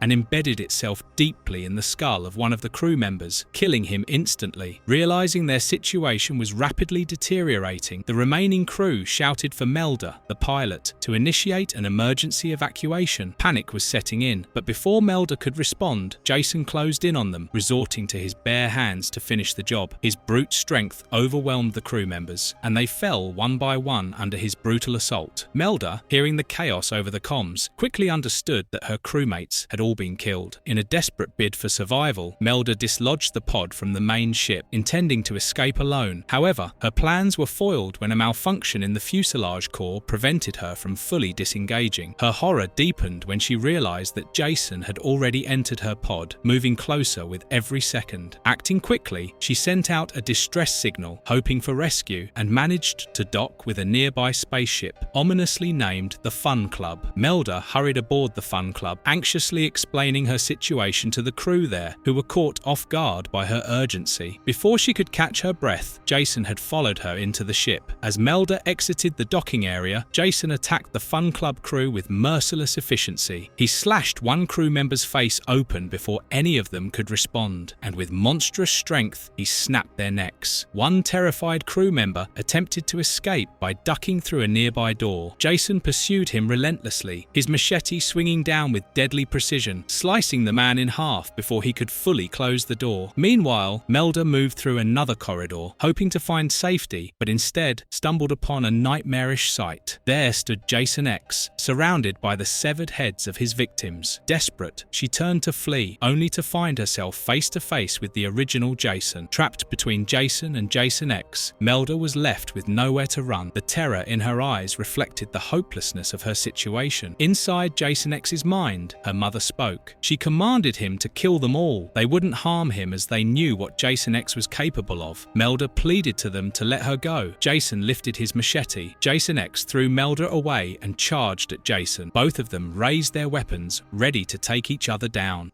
Chapter 2. Battle of the Suns. As the two killers collided, they unleashed ferocity and raw power, slashing and tearing at each other with no restraint. They clashed fiercely, their machetes scraping together, creating a shower of sparks. Each struggled for dominance, gripping and tearing at each other's masks in a brutal test of strength. Melda, who had barely managed to evade their violent encounter, stumbled to her feet and darted away, narrowly missing Jason X's deadly swing. As the intense fight continued, Jason embedded his machete deep into Jason X's cybernetic arm. Sparks flew, but the strike barely dented Jason X's reinforced body. In retaliation, Jason X seized Jason by the neck, lifting him effortlessly and smashing him against the wall. With a relentless push, they both crashed through the wall, their battle spilling into the adjacent corridor. Meanwhile, Melda spotted a window and saw her chance to escape. On her way, she encountered a couple who seemed to be looking for the drunk pool area. Desperate, she pleaded with them to turn back, warning them of the carnage, but they dismissed her concern, assuming she was drunk or exaggerating, and continued on their way. The couple soon realized the horror she had described was all too real. Entering the pool area, they found it transformed into a bloody arena where Jason and Jason X fought without restraint. Jason X snatched the man by his neck and used him as a human shield. Jason's machete sliced through the man, his body sacrificed in the battle. In the ensuing chaos, Jason X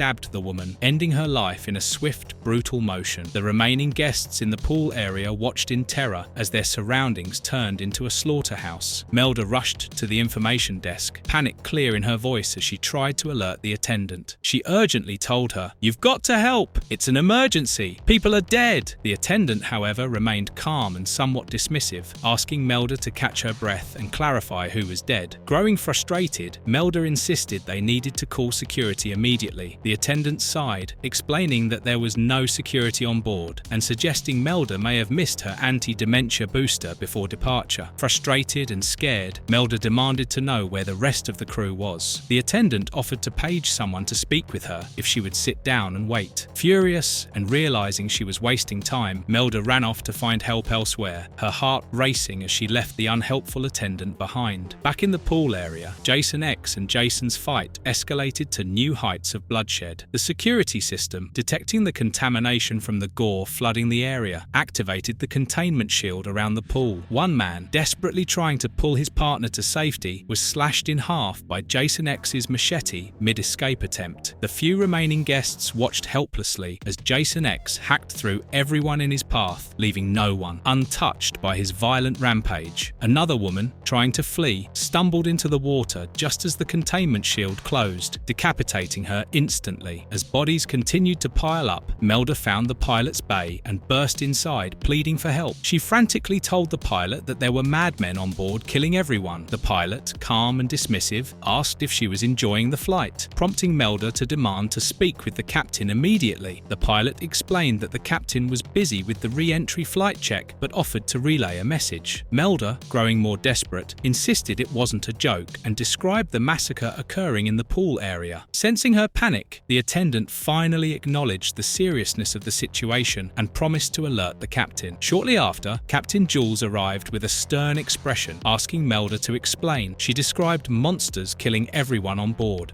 Before Captain Jules could respond, the violent clash between Jason and Jason X escalated further as they broke into the pilot bay. Jason X hurled his machete with deadly accuracy, striking the pilot. Sparks erupted, revealing the pilot to be an android. The two killers continued their relentless attack on each other, hacking and slashing with fury. After Melda and the attendant, Alice, managed to lock the pilot cabin, they prepared to take control of the spaceship. Melda then asked if Alice could fly, and Alice hesitated but responded affirmatively, though she admitted she had never handled such a large vessel before. As they began the landing procedure, Alice reassured Melda that they would reach the ground one way or another, though it might not be a smooth descent. Meanwhile, Jason and Jason X grappled, gripping each other's masks, triggering a strange connection between their thoughts. Jason X, through this link, heard a voice resembling his mother's, expressing love and a need to protect each other. Yet, the memories were fragmented, and some pieces seemed missing. As Melda and Alice managed to land the ship, it erupted in flames upon impact. The two of them scrambled out, narrowly escaping the fiery wreckage. Outside, they introduced themselves, and Melda discovered that Alice was an android. Although surprised, Melda appreciated Alice's assistance. Standing at a safe distance, they watched Jason and Jason X, silhouetted in the flames, locked in a relentless, brutal battle, each refusing to back down. The women took one last look before deciding to leave the scene, putting as much distance as possible between themselves and the chaos. Jason and Jason X continued their assault on each other, machetes slashing and striking with ferocity. They paused momentarily, locking eyes in mutual acknowledgement of their brutal purpose before resuming their fight with renewed intensity. Jason drove his blade into Jason X's gut, but Jason X retaliated, using his cybernetic arm to seize Jason and hold him fast. Using his immense strength, Jason X pressed until Jason's head was torn from his body. As Jason X held Jason's head, his mother's voice echoed in his head. "Did you know a young boy drowned? His name was Jason." Jason X smashed Jason's skull and pulled out his brain and shoved it inside his own head. His mother's voice said, "You see, Jason was my son." All the memories of Jason came flooding back to Jason X's mind. He was reminded of how he spent time with his mother. His mother's voice reassured him, saying they would be together forever as long as they loved each other. She reflected on their memories, emphasizing that no one could separate them. She told him that she loved him dearly and affirming that love was the most important thing in the world, reinforcing their unbreakable bond. Jason X, now complete with Jason's memories, walked slowly back into the shadows.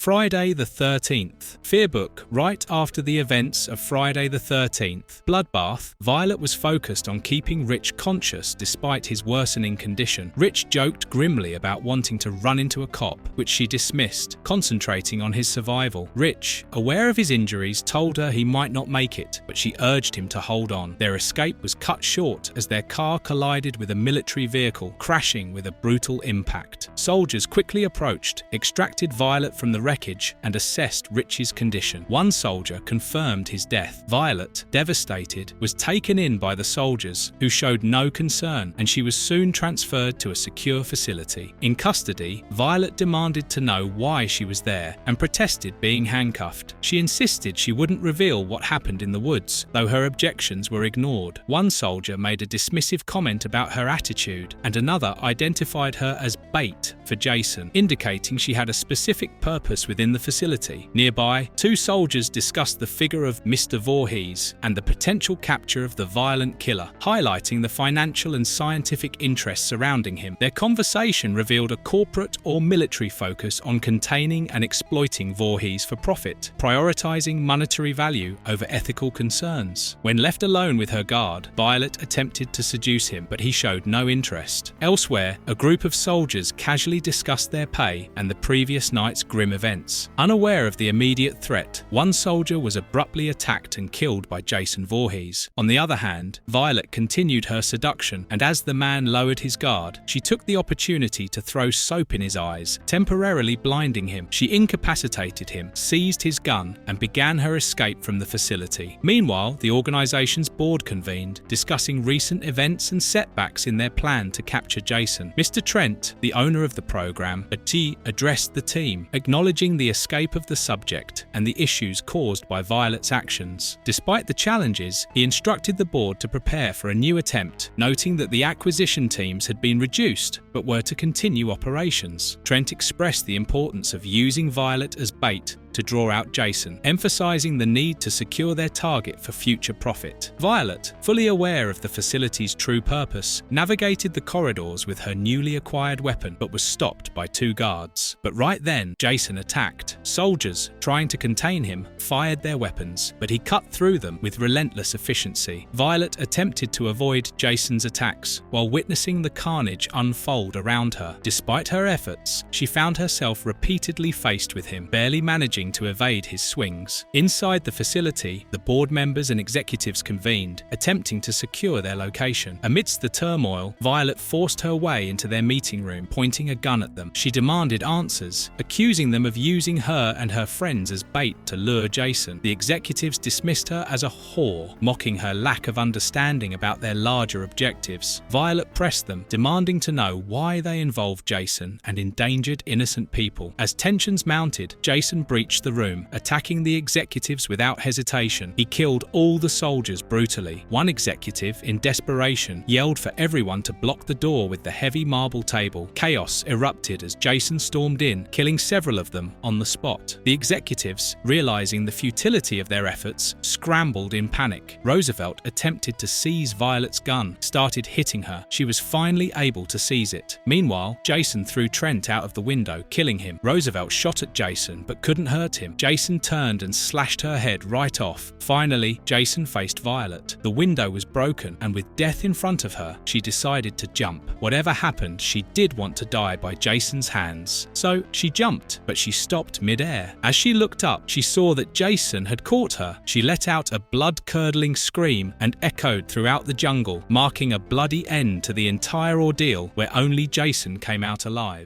Friday, the 13th, Chapter 1, A Damsel in Distress. Sally Thomas, bruised and terrified, ran naked down a lonely highway, desperate to escape the relentless pursuit of Jason Voorhees. The killer's presence loomed in her mind, pushing her forward despite her exhaustion and fear. She stumbled along the dark road, her vulnerable state magnified by the shadows cast by passing trees. Her frantic flight eventually caught the attention of an elderly couple traveling in an RV. Seeing her desperate state, they stopped and offered her sanctuary, helping her into their vehicle and hurrying her to the nearest hospital. At the hospital, doctors and nurses quickly attended to Sally, who was visibly shaken and unable to articulate the horrors she had witnessed. Her words were fragmented, her mind trapped in a whirlpool of terror and confusion. To help calm her, the medical staff sedated her. However, word of her arrival soon reached the county sheriff, who promptly made his way to the hospital. The sheriff was eager to question Sally, hoping she could provide details about what had happened to her and, perhaps, shed light on the mystery surrounding Jason Voorhees. 2 weeks earlier, in a nearby town, two teenagers, Nate Dodds and Jerry White, arrived at the 24/7 diner, hungry and in need of a ride to Camp Crystal Lake. They asked the diner's patrons for assistance. However, their pleas were met with silence and cold stares. The locals seemed unwilling to engage with the boys, almost as if the mention of Camp Crystal Lake held some unspoken taboo. Perplexed by the cold response, Nate and Jerry eventually left the diner, feeling unwelcome. As they stepped outside, they encountered a wild-eyed young man standing in the shadows. The man fixed his gaze on them, his expression one of manic glee. Slowly, he drew a finger across his throat in a menacing gesture, then erupted into unsettling laughter. Alarmed, Nate and Jerry quickly distanced themselves from the man, unnerved by his strange behavior. Determined to reach the camp, they set off on foot, hoping to find their own way to their destination. At Camp Crystal Lake, a group of young adults had recently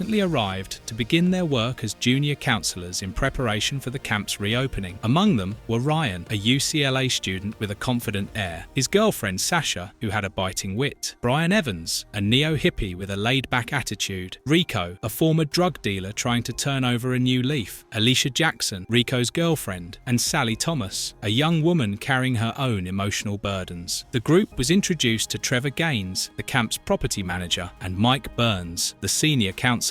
Gaines wasted no time in recounting the camp's dark history, detailing the legend of Jason Voorhees, a deranged masked murderer who had once terrorized the area. Instead of shying away from the camp's violent past, Gaines suggested they could use it as a marketing gimmick, capitalizing on the camp's infamy to attract thrill-seeking visitors. After this ominous introduction, Gaines left the group under Mike's supervision. Later in the afternoon, the group gathered by the lake, taking a break on a wooden raft. As they relaxed, Brian and Mike began discussing the campground's grim history. They shared tales of Jason Voorhees and his mother, Pamela Voorhees, both of whom had left a bloody legacy on the grounds of Camp Crystal Lake. The teens listened intently, both fascinated and unsettled by the macabre stories. Sally, seeking an escape from the conversation, decided to swim in the lake. She slipped into the water and swam out, enjoying the brief moment of solitude. However, as she reached the center of the lake, something unseen wrapped around her ankle, pulling her downward. In a heartbeat, Sally was submerged, her lungs fighting for air as the water closed in around her. Panic surged as she struggled against the force dragging her beneath the surface. Her surroundings darkened, and as she fought to free herself, she saw horrific visions. Faces of mutilated children, their lifeless eyes staring back at her. The images flashed before her, each one more disturbing than the last, pressing against her mind in a suffocating grip. She thrashed in the water, desperate to escape both the physical and mental horror overwhelming her senses. The lake seemed to embody the haunting legacy of Jason Voorhees, trapping her in a nightmare from which there was no waking. As the counselors pulled her up, they realized that Sally wasn't breathing.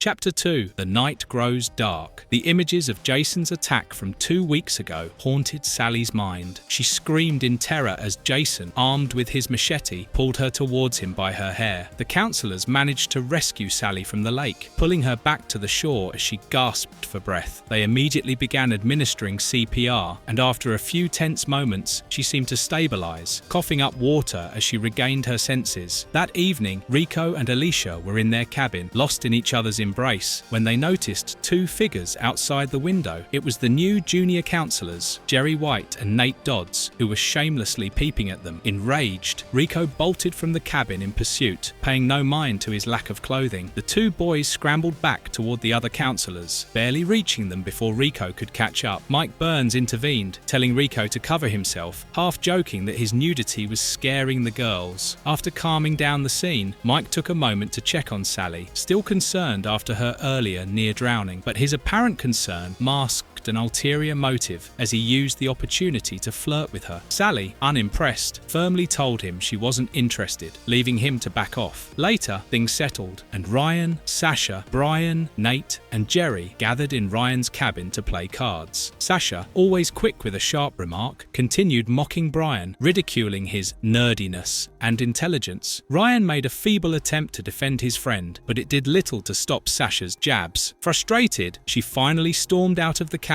heading toward the lake to cool off. Standing by the shore, Sasha suddenly froze as she saw ghostly figures rising from the lake's surface. Pale, silent bodies rose from water and hovered above the lake. Panic seized her and she rushed back to the others, breathless and frantic. However, Nate and Jerry, still shaken from Rico's earlier wrath, brushed off her story. They accompanied her to the lake but found nothing, chalking it up to her being high or overly dramatic. Sasha flipped her finger towards them and left. A little while later, Brian Evans wandered over to Sally's cabin. He found her sitting on her bed, unaware of his presence as she sorted through her belongings. Frustration was evident on her face as she tossed her things onto the floor in agitation. In a fleeting moment, she caught Brian's reflection in the mirror. Realizing he'd been watching her, the moment passed in silence, neither of them saying a word. As the night grew darker, Nate and Jerry decided to slip out of Ryan's cabin and head down to the lake. They climbed onto the old raft, lying back under the stars as they mulled over the events of the day, laughing off their earlier run-in with Rico and dismissing Sasha's claims about the ghostly apparitions. The calm, however, was short-lived. Out of nowhere, Jason Voorhees erupted from the depths of the lake, a silent but deadly force. With brutal precision, he plunged his machete and a fork through both boys' skulls, their laughter turning to silence in an instant. Dragging their lifeless bodies, Jason disappeared back into the depths, leaving bloody ripples on the lake's surface. Unbeknownst to the other counselors, the nightmare had returned, lurking beneath the surface, waiting to claim its next victims. As the counselors continued their night, blissfully unaware of Nate and Jerry's fate, the ominous air around the camp grew thicker.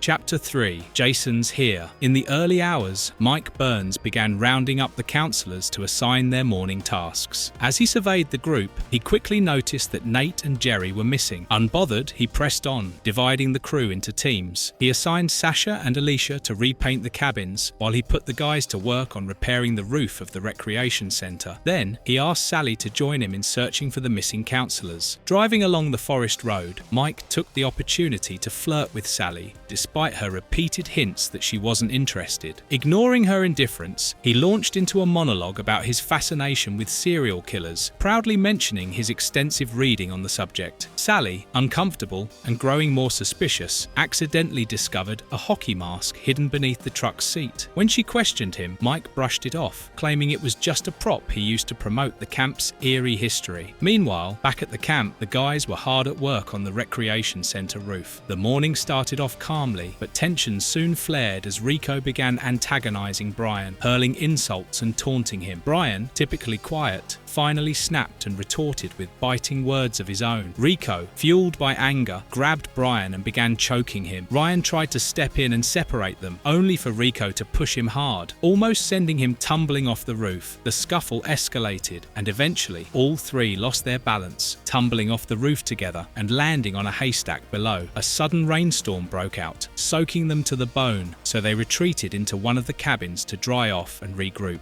As the day wore on and turned to evening, Mike and Sally's search for Nate and Jerry yielded no results. With daylight fading and the storm intensifying, their predicament worsened. when one of the truck's tires blew out. Muttering curses, Mike stepped out into the downpour to fix it, leaving Sally waiting anxiously in the truck. As he struggled to change the tire, a figure emerged from the shadows: Jason Voorhees. With brutal efficiency, Jason bashed Mike over the head with a tire iron, knocking him to the ground. Then, dragging Mike's limp body beneath the truck's raised rim, Jason lowered the jack, crushing Mike's skull under the weight of the metal wheel. Sally, witnessing the horrific scene, let out a blood-curdling scream and took off into the night, racing back toward camp in sheer terror. Bursting into the cabin, drenched and shaking, Sally gasped out her story to the others. She told them about Mike's death, desperately explaining that Jason Voorhees was responsible, but her frantic recounting only elicited doubtful looks from the group. Most of them dismissed her claims, chalking it up to panic or paranoia, convinced that Jason was nothing more than a campfire tale or urban legend. Her eyes darted to the cabin door, her fear still palpable. She cautiously opened it, glancing out into the storm. Her heart stopped as she saw Jason standing in the rain, unmoving, watching her.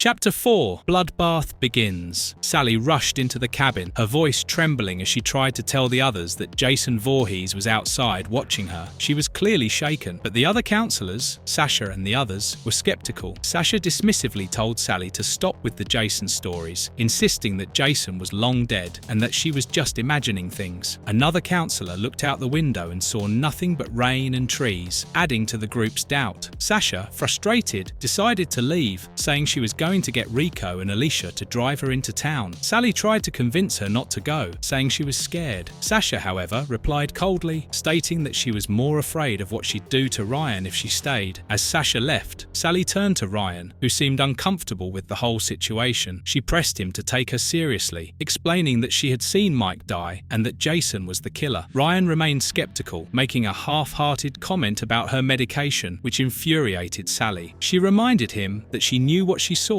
and demanded that he get his cell phone to call the police. They went outside to Ryan's Jeep, hoping to retrieve his phone and make the call. However, as they opened the Jeep door, horror struck them. Inside, they found the severed heads of Nate and Jerry, bloodied and staring lifelessly. Sally was horrified, vindicated in her terror. Ryan, too, was visibly shaken, finally realizing that the situation was far graver than he had thought. In shock, Ryan questioned what was happening, while Sally, choking on her fear, reiterated that Jason was after them and would kill them all. She insisted they needed to find a way to escape, suggesting that Jason might be back to continue his killing spree. The counselors decided, now genuinely fearful, to take refuge inside the wreck house. Rico reassured them that as long as they stayed together, they should be safe. However, their group was incomplete, with Brian Evans absent. Despite Rico's warnings, Ryan felt compelled to search for Brian, believing it unsafe for anyone to be left alone outside. Ryan checked several cabins before he eventually found Brian, who was clearly agitated. Ryan attempted to warn him about the danger and urged him to return to the wreck house for safety. However, Brian's frustration boiled over, revealing a deeper issue. He was fed up with the constant criticism and abuse from people like Rico. Brian was tired of being marginalized and insulted, and his resentment made him resistant to the idea of seeking safety alongside Rico. Despite Ryan's pleas, Brian stood firm, refusing to go to the wreck house, unwilling to endure Rico's presence any longer. As Ryan left, Brian picked up a knife. Sally, driven by desperation, realized she couldn't wait any longer without her medication. Rico, Sasha, and Alicia tried to keep her from leaving the safety of the wreck house, urging her to stay with the group. Despite their warnings, Sally slipped out, determined to retrieve her pills from her cabin. Upon arriving at her cabin, Sally quickly noticed something was wrong. The place felt disturbed. She went straight to the bathroom to grab her medication, only to find that someone had maliciously tossed her pills into the toilet and even urinated on them. Disgusted but desperate, she hesitated, but the need for her medication won out. Steeling herself, she reached into the filthy water to retrieve what pills she could. As she did, a figure loomed behind her. Jason Voorhees, his menacing form filling the doorway, advanced silently. Sally turned, her face twisting in terror terror as she saw him, his mask as cold and emotionless as death itself. In a panic, she grabbed the heavy ceramic toilet tank lid and swung it at him with all her strength, connecting solidly with his head. Jason staggered but didn't fall. Sally, however, wasn't ready to give up. She swung again and again, each impact driven by terror and fury, her desperation lending her strength. With a final blow, Jason crumpled to the floor, momentarily subdued. Breathing heavily, adrenaline coursing through her veins, Sally took the chance to remove Jason's mask. As she did, her eyes widened in shock at what lay beneath. She gasped, frozen momentarily as she processed the face of the killer, raw fear mingling with horrified curiosity.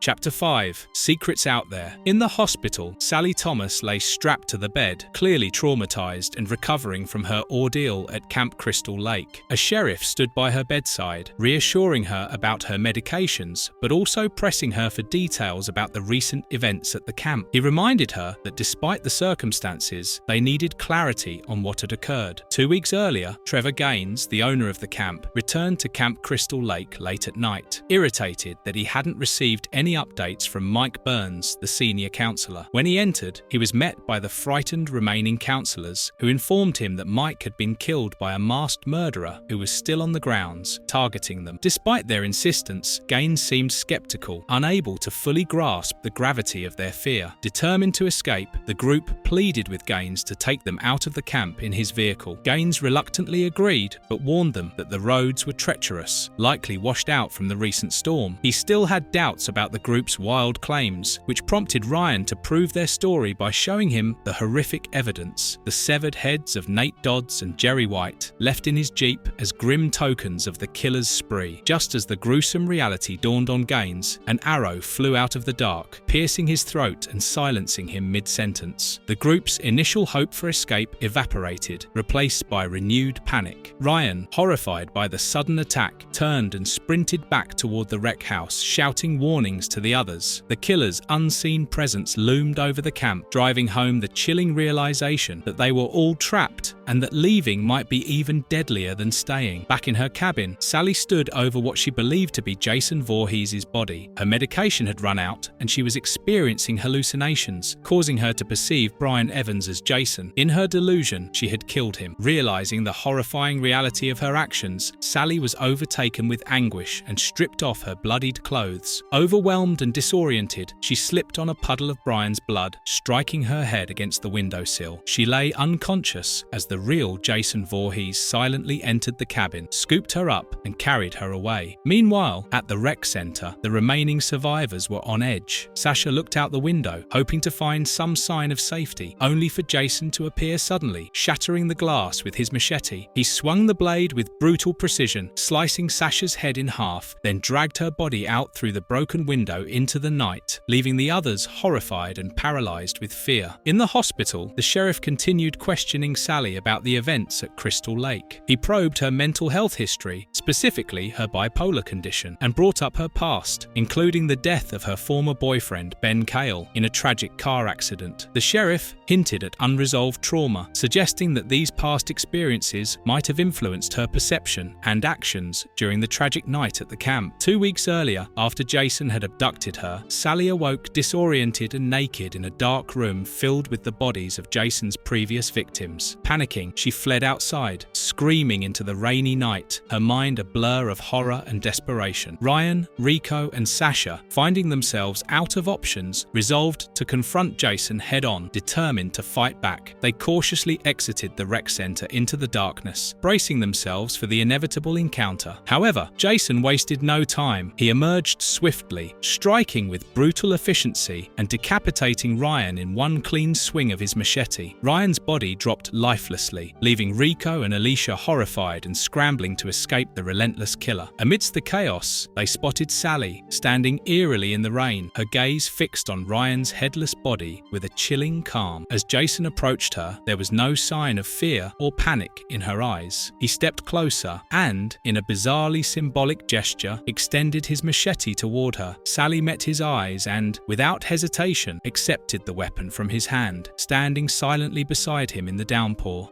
Chapter 6. The End. The story went back to 1850, focusing on the conflicts between settlers and the Tillamook Nehalem, and Nestucca, Native American tribes. Disease, violence, and brutal displacement haunted these tribes. Some settlers even blamed native shamans for empowering tribes to resist. The settlers hatched a violent plan, targeting the shaman who symbolized hope for the tribes. One night, they brutally captured and executed the shaman, his blood spilling onto the land and fueling a curse. His lifeless body, left in the open, became part of the lake's dark history, adding fuel to a growing myth of vengeance that would forever haunt Crystal Lake. The scene shifted to modern times, where the curse seemed to have taken root in Jason Voorhees, a killer resurrected repeatedly to fulfill the lake's insatiable thirst for blood. The curse was embodied by Jason's relentless violence, shown through his grotesque murders. The story cuts back to 2 weeks earlier, when Jason gave Sally her machete. In one horrific confrontation, Sally attacked Jason with the machete, screaming that he had killed her friends. She struck out in rage, trying to harm him, but Jason remained unfazed. After her failed attack, Sally turned and ran, while Jason stood motionless, watching her retreat into the night. Later, as Rico and Alicia attempted to escape using a car, Jason appeared, thwarting their plan. He grabbed Alicia, lifting her off the ground, and brutally disemboweled her as she screamed for Rico's help. Rico rushed in to intervene, but Jason plunged his machete into Rico's chest. Mortally wounded, the two held each other as they succumbed to their injuries, dying in each other's arms. In the present day, a sheriff interrogated Sally, who lay injured in a hospital bed. He scoffed at the supernatural legends surrounding Crystal Lake, dismissing them as mere myths and labeling Sally a psychotic killer responsible for 8 murders. Coldly, he told her that her psychological issues wouldn't excuse her actions, deeming her a menace fit for execution. But then, the sheriff turned and saw Jason. He stood ominously in the hospital corridor, his machete dripping with fresh blood, leaving a red trail behind him. The sheriff, holding his gun, demanded that Jason drop his weapon. Jason remained silent, his gaze fixed and emotionless. As the situation escalated, the sheriff opened fire, bullets tearing into Jason's body. Blam! Blam! Blam! Jason fell down. Meanwhile, Sally, in her hospital gown, tried to escape the chaos. The sheriff reassured her, "It's okay, he's dead, there's no danger," trying to ease her fear. But just as she turned to leave, Jason suddenly sprang back to life, cutting off one of the sheriff's hands. The officer screamed in agony, blood spraying across the room. Then he caught him by the neck, lifted him and smashed his head through the ceiling, brought him down and cut off his head. Jason had already killed the other staff and officers in the hospital. Sally, witnessing the horrifying massacre, ran desperately, seeking any possible escape. As she fled the hospital, Sally stumbled outside, sprinting into the night in sheer panic. She tried to break into a parked police car, frantically attempting to unlock the door, her heart pounding with fear. Suddenly, Jason appeared behind her, grabbing her by the hair and pulling her back forcefully. She screamed, struggling against his grip, but Jason's strength was overwhelming. 6 weeks later, the scene shifted to a peaceful, autumnal landscape by Crystal Lake. A woman named Marjorie Sapes stood by her car, meeting with a man named Mr. Beckett, whom she had spoken to on the phone. They exchanged pleasantries, admiring the beautiful country surrounding the lake. Beckett inquired about the disproportionate price for the land, and Marjorie reassured him that it was a steal, offering to show him the lake. As they stood by the water, Marjorie asked if he intended to reopen the camp. Beckett dismissed the idea, revealing his plans to transform the area into an artist's retreat, with facilities for relaxation and inspiration. The serene scene, however, took a dark turn as Beckett noticed something in the water. They looked closer and saw the horrifying, lifeless body of Sally beneath the surface, tangled in weeds. Beckett, disturbed, said he'd call the police, realizing he had left his phone in the car. But as he tried to make the call, Jason struck. Multiple arrows perforated Beckett's head. As Marjorie turned, Jason's machete came upon her face, slicing through it. Then he silently took their bodies and slowly walked into the lake, disappearing.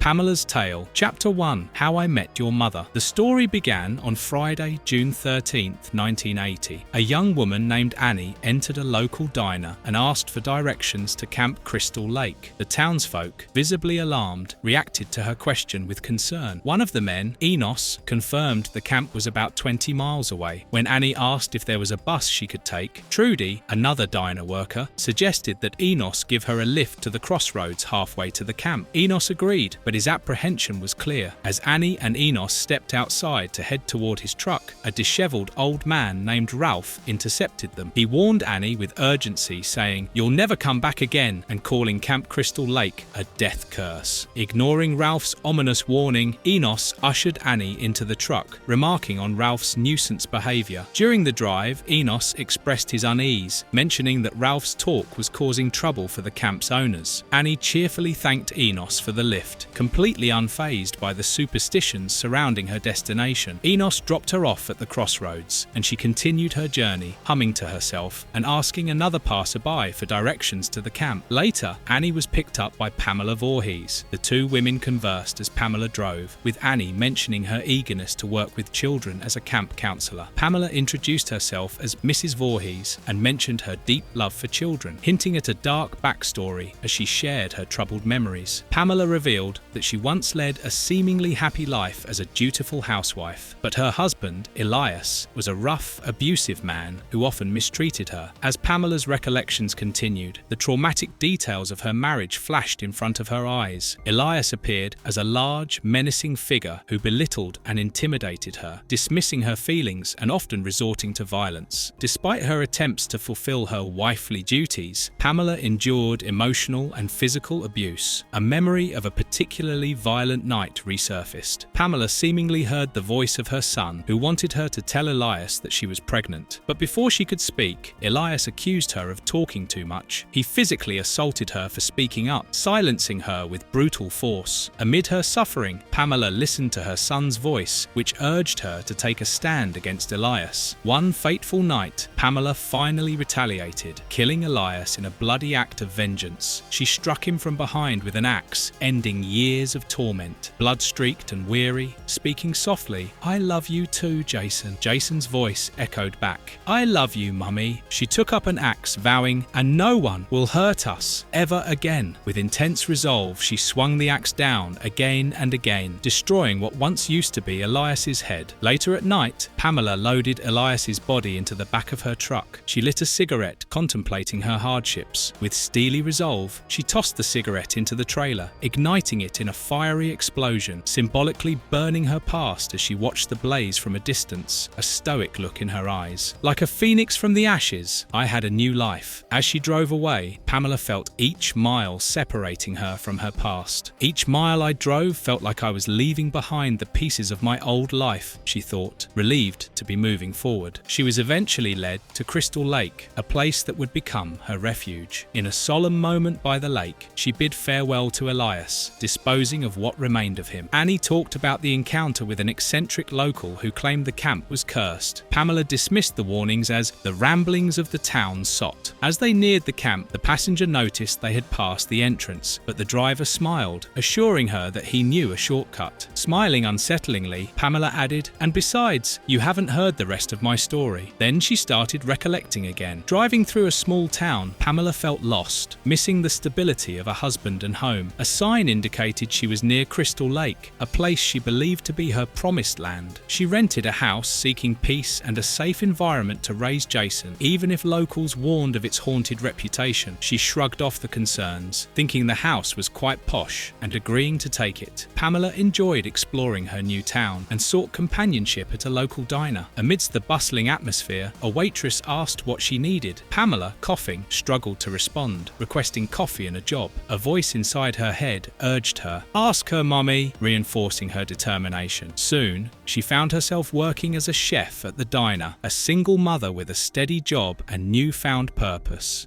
In the diner kitchen, Pamela spoke lovingly to Jason, promising that he'd soon meet all of her friends. A colleague, Droga, overheard her, teasing her about talking to mice. Unfazed, Pamela received visitors, David and Louise Christie, who planned to reopen the summer camp at Crystal Lake and needed a chef. Flattered by their appreciation of her cooking, Pamela listened as they offered her the job, asking if she could cook for 75 children during the summer. Initially hesitant, Pamela voiced concerns about balancing both jobs, but the Christies reassured her, noting that the camp was only open for 5 weeks each summer. As they urged her to accept, Pamela's thoughts turned to her son. Suddenly, she doubled over in pain, clutching her belly and screaming. The voice in her head yelled, "Mommy!" Panic erupted around her as the diner staff rushed to help, calling for a doctor and encouraging her to breathe as she struggled through intense pain, crying out for her baby. Finally, her son was delivered at the hospital. However, the doctors and the nurses were all scared looking at the baby. As they handed Pamela her son, she looked into his eyes, smiled out of joy and said, "Oh, Jason, you're perfect."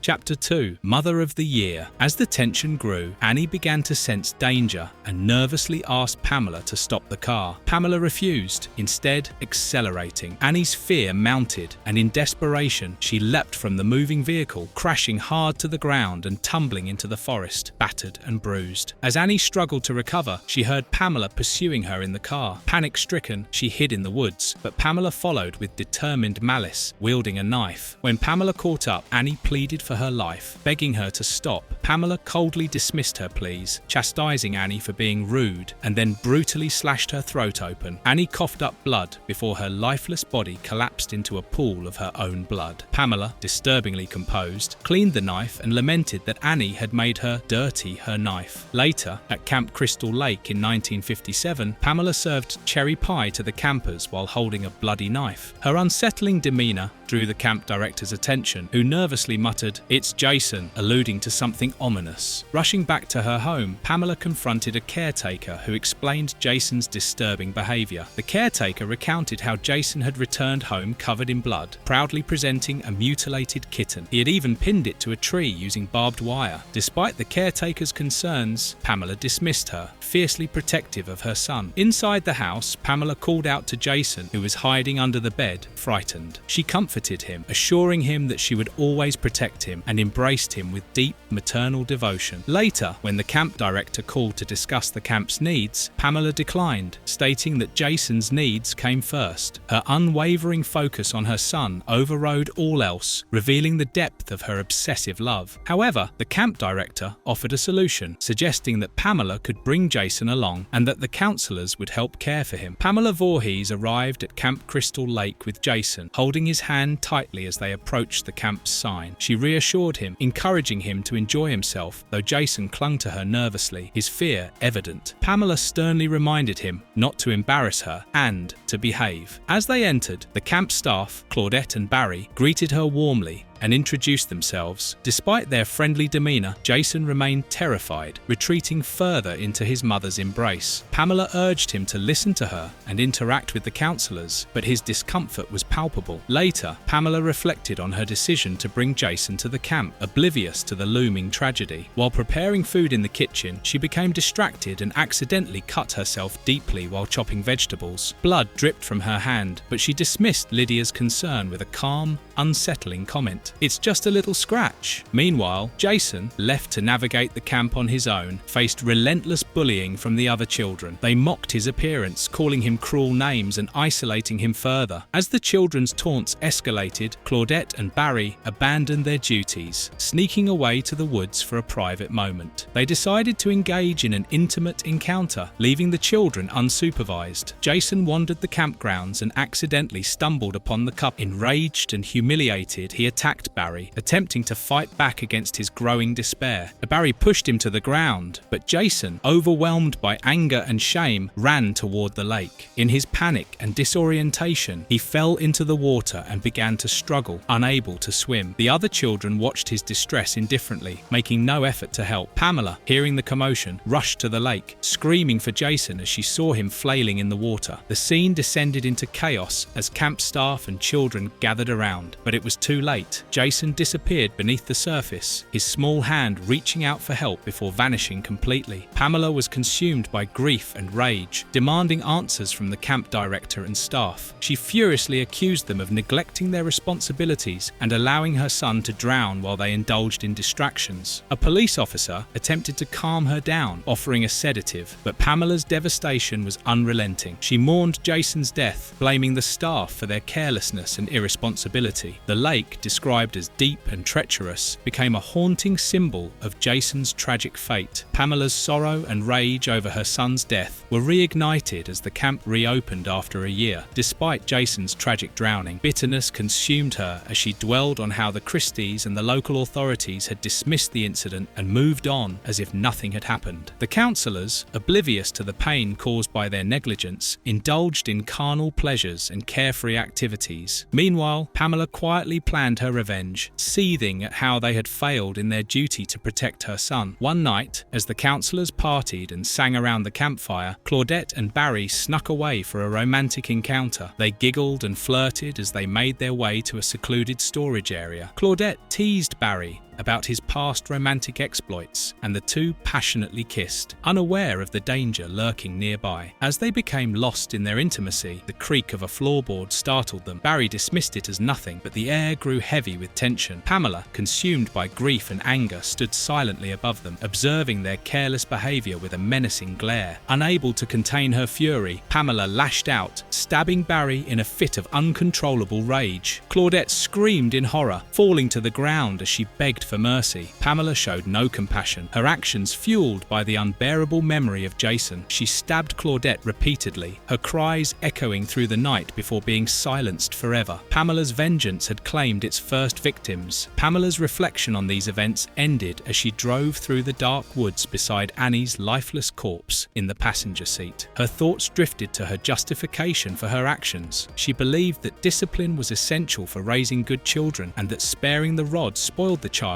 In Pamela's mind, she was a good mother. Her twisted sense of justice and overwhelming grief drove her deeper into her violent path. Her perception of herself contrasted sharply with the horrific reality of her actions. As she returned to the camp, the narrative reached the climax of the first Friday the 13th movie. Alice, terrified and sobbing, stumbled into Pamela's path. With a deceptively warm smile, Pamela introduced herself as an old friend of the Christies, luring Alice into a false sense of security. Alice, desperate and panicked, warned Pamela not to go into the camp, pleading with her that she would be killed too. Pamela's expression twisted into dark amusement as she replied coldly, "Me? Ha ha ha, I am not afraid." She went inside as Annie's body rotted in the car.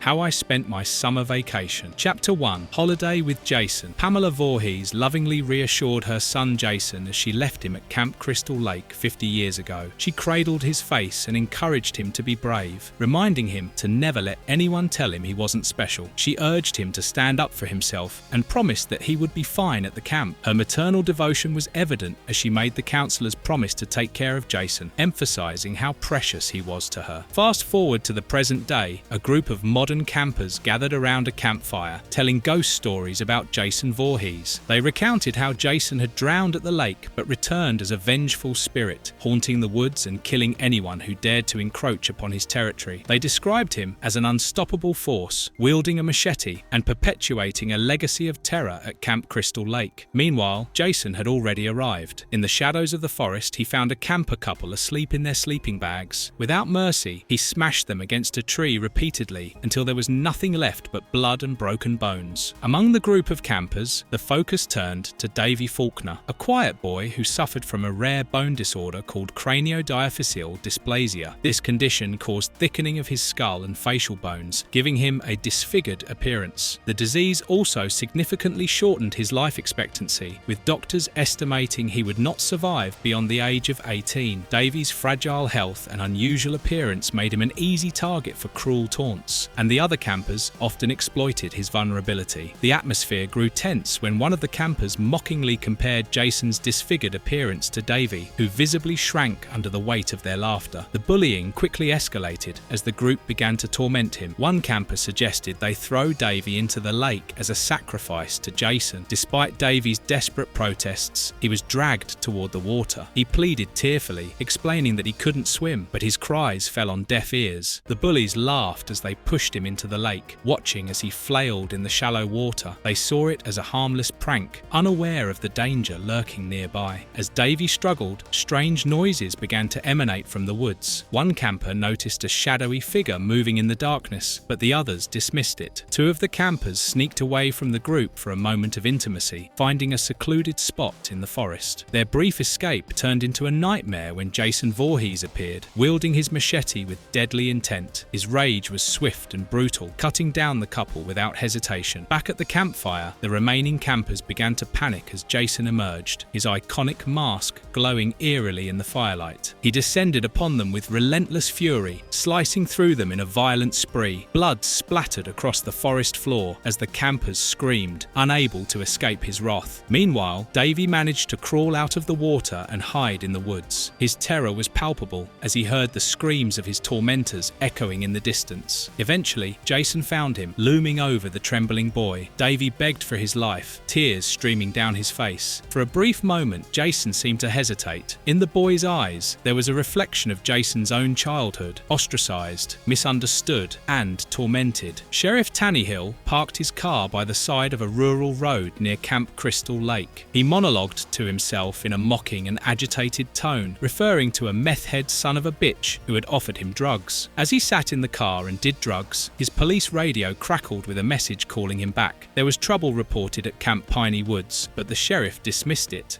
and mockingly imitated the message. His irritation with his surroundings and apparent drug habit made him oblivious to the growing danger. However, the sheriff finally arrived, sirens blaring, as two counselors and a young camper, Davy Faulkner, stumbled out of the woods, terrified. The sheriff confronted them arrogantly, initially dismissing their pleas for help as the ramblings of crazy meth heads. When he finally saw Jason towering with his machete raised, the sheriff drew his gun, aiming confidently and taunting, "Center mass, all the way, baby. Watch this." But as Tannehill shot, the bullets went right through the heads of the counselors, spraying their brains on Jason. Jason stood unfazed. As Tannehill stood there, shocked to his core, then Jason took Davy and left. On his way back, Jason encountered an entire armada of police. He cut through them all. Meanwhile, Tannehill, in order to hide his shooting of the counselors, decided to hack them up to present it like Jason had killed them. On the road, Jason killed the last policeman by tearing his face apart with his bare hands. And in that time, Tannehill sliced up the dead counselors. In the aftermath of the massacre at Camp Piney Woods, FBI agents arrived on the scene. Blood and gore painted a grim picture, with one agent commenting on the brutality of the murders, exclaiming that Jason had hacked the shit out of these two. Another agent estimated the body count, struggling to match limbs with torsos, and placed the tally at approximately 24. As they discussed survivors, it was revealed that only two people made it out alive: the boy, Davy Faulkner, and Sheriff Tannehill. The sheriff, visibly distressed, repeatedly muttered phrases like, "Had to be done, had to chop 'em," which caught the attention of the FBI agents. His disheveled and erratic demeanor hinted at his mental unraveling after the night's events. When questioned about what happened, Tannehill defensively snapped, reiterating his story with frustration. The agents, showing little patience for his outbursts, reassured him that they had the situation under control. They encouraged him to head home and rest, as their forces had every road in a 20-mile radius blocked, and they assured him that Jason would be apprehended. Despite their reassurances, the sheriff resisted, insisting he needed to be there when Jason was caught. His desperation was palpable as he argued to join the manhunt, but the agents firmly dismissed him, stating they didn't require his assistance. Frustrated, Tannehill muttered under his breath, expressing doubt that the agents could handle the situation. Meanwhile, Jason carried a battered and unconscious Davy Faulkner away from the bloody scene, deeper into the woods. Against the backdrop of a serene sunrise, Davy laughed in his mind, looking at the sequence of grim events. He sarcastically reflected on being abducted by an undead, machete-wielding killer, and declared this as the worst summer vacation in recorded history. The final image showed Jason walking into the wilderness with Davy slung over his shoulder, blood dripping ominously, while Davy joked, "Wish you were here."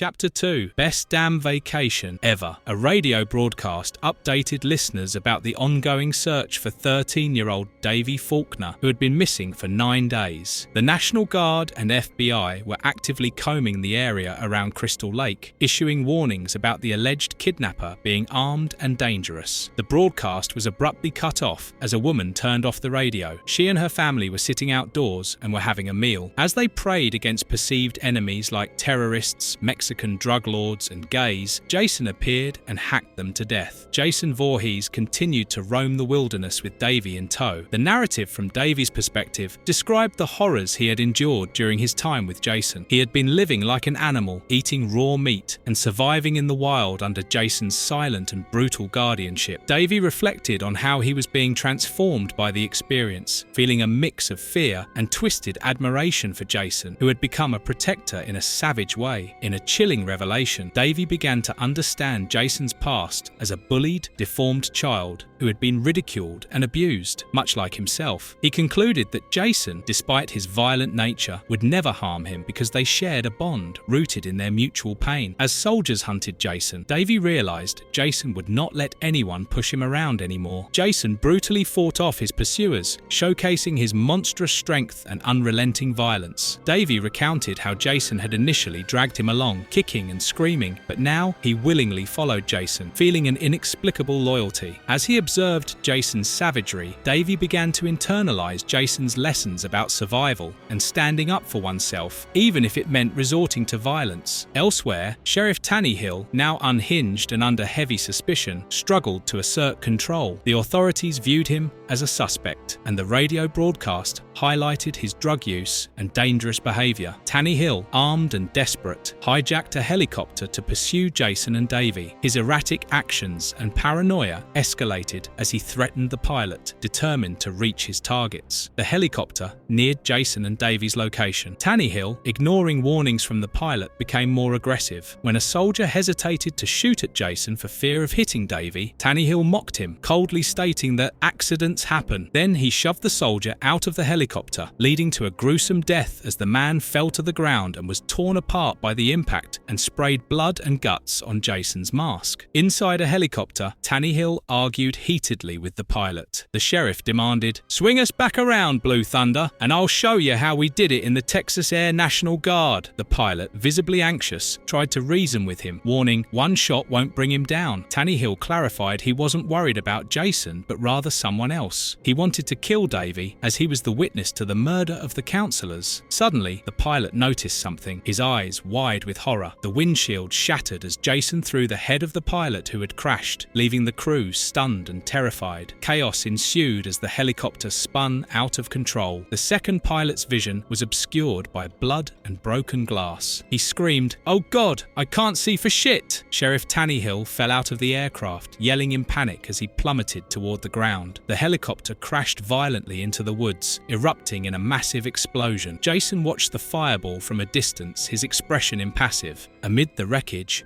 a battered and bloodied Tannehill struggled to move. Davy called out desperately, urging Jason to follow him. "Jason, we gotta get out of here. There'll be more soldiers coming any second," he yelled, suggesting they hide in nearby caves. Helicopters circled above the forest, their searchlights scanning for survivors. Meanwhile, Tannehill stumbled upon Davy and grabbed him aggressively. Davy pleaded with Jason not to leave him, insisting that returning home would mean more trouble for him. The sheriff, grinning maliciously, taunted the boy. "Don't worry, camper. I know a game we can play," he said, ominously, tightening his grip on the terrified child. Davy fought back, stabbing the sheriff in the leg with a knife. Shocked and enraged, Tannehill screamed in pain, calling the boy a little bastard. The boy's defiance momentarily caught him off guard, and Davy took the opportunity to kick him further away, leaving Tannehill bleeding and enraged. Tannehill tumbled into a deep pit, landing with a heavy thump. Disoriented and cursing, he searched for his lighter to illuminate the dark. As the flame flickered to life, he found himself surrounded by swarming spiders, their shadows stretching ominously across the walls. Meanwhile, Jason stood defiantly at the entrance of a rocky cave surrounded by soldiers aiming their weapons at him. "Ready, men! Fire at will!" a commander ordered. Bullets ripped into Jason as he remained unmoved, his body riddled with gunfire. Inside the cave, Davy watched in horror, screaming, "Stop it! You're You're killing him!" Jason took the bullets without flinching. Jason's bloodied body lay motionless at the entrance of the cave. Davy, distressed, crawled toward him, desperately pleading, "No, no, no, don't be dead." His concern for Jason was cut short by the sudden reappearance of Sheriff Tannehill, who roughly dragged the boy away. Taunting Jason's seemingly lifeless form, Tannehill sneered, "I'm gonna rip his goddamn head off and shove it up your ass." As Tannehill held Davy hostage, soldiers arrived with their weapons drawn, ordering the sheriff to release the boy. Tannehill, undeterred, declared himself the law in the area and dismissed their commands. However, his bravado faltered when he noticed the soldiers staring behind him in shock. Turning slowly, Tannehill came face to face with Jason, now revived and seething with rage. The hulking figure stood menacingly, machete in hand. Jason moved with terrifying speed, grabbing Tannehill's arm and breaking it with a sickening crack. The sheriff screamed in agony, struggling to fight back, but his resistance was futile against Jason's overwhelming strength. Davy, watching the confrontation, cried out, "Jason, look out!" But it was too late. Jason hoisted Tannehill into the air and hurled him off the cliff with unrelenting force. As Tannehill plummeted, he cursed Jason,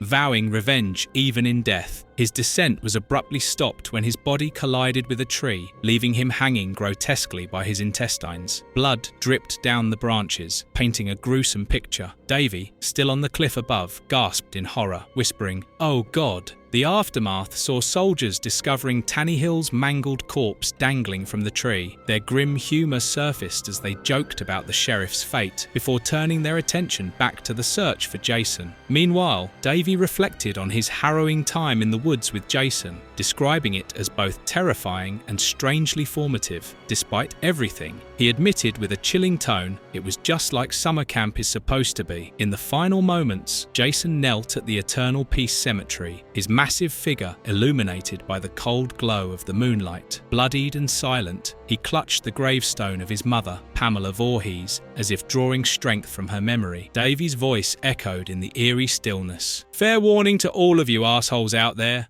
Freddy versus Jason versus Ash." 5 years after the brutal battle between Freddy Krueger and Jason Voorhees, Crystal Lake, now renamed Forest Green, had transformed with new condos and a massive S-Mart in an attempt to bury its bloody history. Yet, the horrifying memories of Freddy and Jason's deadly face-off lingered, casting a dark shadow over the town. Will and Laurie returned to the lake, haunted by an uneasy feeling that the nightmare wasn't truly over. Upon arrival, Laurie's fears were realized when she found a bloody trail, and before long, Jason appeared, attacking Will and gruesomely killing him. Laurie tried to flee but faced Jason's relentless pursuit. She fought back, setting a trap, but was ultimately overpowered as Jason brutally ended her life. Meanwhile, at S-Mart, employees Carrie, Davy, and Raoul goofed off until reprimanded by their manager. Unbeknownst to them, Ash Williams arrived, having tracked the Necronomicon, the sinister book that held the key to Freddy's resurrection. Jason, guided by visions of his mother and Freddy, was tasked with retrieving the Necronomicon. Ash, determined to destroy the book and prevent further evil, unwittingly walked into the impending nightmare, unaware that he was now entangled in the deadly battle between Jason and Freddy. Ash Williams arrived outside the massive S-Mart in Crystal Lake, now transformed into a super ultra mega S-Mart. Reflecting on his supposed purpose to clean up housewares, Ash knew he was really there to face something far more dangerous. Introducing himself to a group of young women, Ash's confident demeanor was interrupted by the store manager, who sternly reminded him about punctuality. Jason Voorhees watched the scene from the shadows, his silent, murderous intent directed at the laughing girls. When the girls mocked him, Jason launched a brutal attack, slaughtering them in a bloody rampage. The chaos drew Ash to the scene, where he confronted horrified witnesses and dismissively dealt with police suspicion. Back in the store, Ash explained Jason's connection to Crystal Lake and the Necronomicon's role in summoning evil. Later, Jason was manipulated by Freddy, who taunted him about retrieving the Necronomicon for a sinister father-son story time. Meanwhile, Ash was drawn to the Voorhees house, where a group of teens, unaware of the danger, met Jason's wrath. Ash ultimately retrieved the Necronomicon, narrowly escaping with Bree as Jason closed in. Desperate to escape, Ash struggled to start his car as Jason approached, relentless and bloodthirsty. Ash and Bree found themselves trapped in Ash's unreliable car as Jason Voorhees approached. Bree panicked, urging Ash to get the car started, but Ash stayed calm, making sarcastic comments about Jason being a deadite or another Halloween nightmare. Jason threw his machete at the car, shattering the window, but Ash caught it with his mechanical hand, impressing and terrifying Bree. They barely escaped the car before Jason smashed it to pieces. Running into the snow, they stumbled as Jason bulldozed through obstacles to reach them. Fortunately, Carrie arrived in another car, hitting Jason and yelling for Ash to get in. As they sped away, Bree was shaken, and Ash reminded her that they had to act fast, as Jason was still alive. At S-Mart, Ash warned clueless employees about the danger. They laughed it off until Jason entered, killing brutally. Chaos erupted as Jason hacked through victims. Bree realized Jason wanted the Necronomicon, but before they could act, Jason killed the manager, closing in on Bree holding the book. Ash returned, wielding his chainsaw and shotgun to face Jason. After an intense fight, Jason seized the Necronomicon, retreating to his lair where Freddy taunted him. Ash and the survivors regrouped, realizing they needed to end Jason's rampage by trapping him in the Deadite dimension. Ash screamed in horror as he saw his hand mutating with Freddy's claws, a chilling reminder of his cursed fate. He staggered to a tool shed, grabbing a chainsaw to sever his transformed hand, just as he had done in the past. Blood spilled from the wound, and Freddy's mocking laughter echoed from each drop, his face appearing in the blood. Small Freddys emerged, chanting a twisted rhyme as they coalesced into Freddy's full form, taunting Ash and revealing his intention to use the Necronomicon to dominate both dream and real worlds. Determined, Ash sarcastically challenged Freddy, firing his shotgun in a bold show of defiance. Meanwhile, in a nightmare, Freddy tormented Dave, brutally killing him in a deadly dodgeball game, leaving Ash and his friends horrified as they watched Dave die from Freddy-inflicted wounds. Freddy's influence grew stronger as he sent Jason out to hunt, planning to use the Necronomicon to enhance his power. Ash and his allies regrouped, preparing for a final showdown with Jason and Freddy. They laid traps and armed themselves, but Jason's newfound intelligence surprised them, thwarting their initial plan. As Freddy summoned Jason's vengeful victims, the ultimate battle loomed, with Ash determined to stop Freddy's reign of terror. Freddy taunted Jason as his zombified victims clawed and held him down, mocking him about his Camp Crystal Lake buddies who were just dying to see him again. Freddy's razor-fingered hands flew through the air, grabbing Jason's machete and driving it into his back. Enraged, Jason shook off the zombies and painfully pulled the machete through his torso, splattering blood everywhere. Freddy, realizing his true goal, the Necronomicon, was missing, furiously screamed, "Williams, where's my goddamn book?" In a nightmare landscape, Freddy's face loomed over Ash as he was attacked by deadite-possessed trees and ravens. Ash fought back with his lightning chainsaw, dispatching the creatures with style and declaring, "Hail to the king!" Returning to reality, Ash found Raoul and Jarvis brutally murdered, regretting he hadn't been there to save them. Carrie, who'd hidden from Jason, joined him, confirming Freddy's growing power over reality. They found the Necronomicon, revealing Jason was a deadite created by his mother's ritual. Ash planned to banish Freddy and Jason using the book's spell. Freddy's haunting nursery rhyme echoed, and deadite children attacked. Ash dispatched them gruesomely. Freddy then attacked Carrie, but Jason's arrival diverted his attention. Ash urged Carrie to recite the banishment spell while he and Jason clashed. As Carrie began, Jason seized the book, but Ash disarmed him, allowing Carrie to open the portal. As the building collapsed, Jason and Freddy began to fight, and Ash lay sprawled on the floor outside. Carrie frantically tried to wake Ash, pleading for his help as she clutched the Necronomicon. Unresponsive, Ash muttered about his fate as the chosen one, lamenting his job's perilous nature. Freddy taunted Carrie, summoning flames and explosions with his claws, mocking her attempts to hide. As Carrie clung to the Necronomicon, Freddy's taunts grew more sinister until he found her, lifted her, and declared himself her god, exposing his monstrous form. Just then, Jason appeared, distracting Freddy. The two fought viciously, with Freddy summoning flames and mocking Jason's failures. He froze Jason in ice, ready to banish him with the Necronomicon, but stumbled over the incantation. At that moment, Ash reappeared, crashing a car into Freddy. He berated Freddy, then shot him, adding a sarcastic quip, "Oh, that's gonna leave a mark." But Jason attacked, breaking the ice and sending Ash plunging into Crystal Lake. Jason and Freddy continued their brutal battle as Ash fought his way out of the icy lake. Carrie read from the Necronomicon, opening a portal that began pulling everything in. Freddy and Jason struggled, but the portal ultimately claimed them. As dawn broke, Ash and Carrie left, relieved. However, beneath the frozen lake, Jason's eyes snapped open beside the Necronomicon, hinting at the horrors yet to come.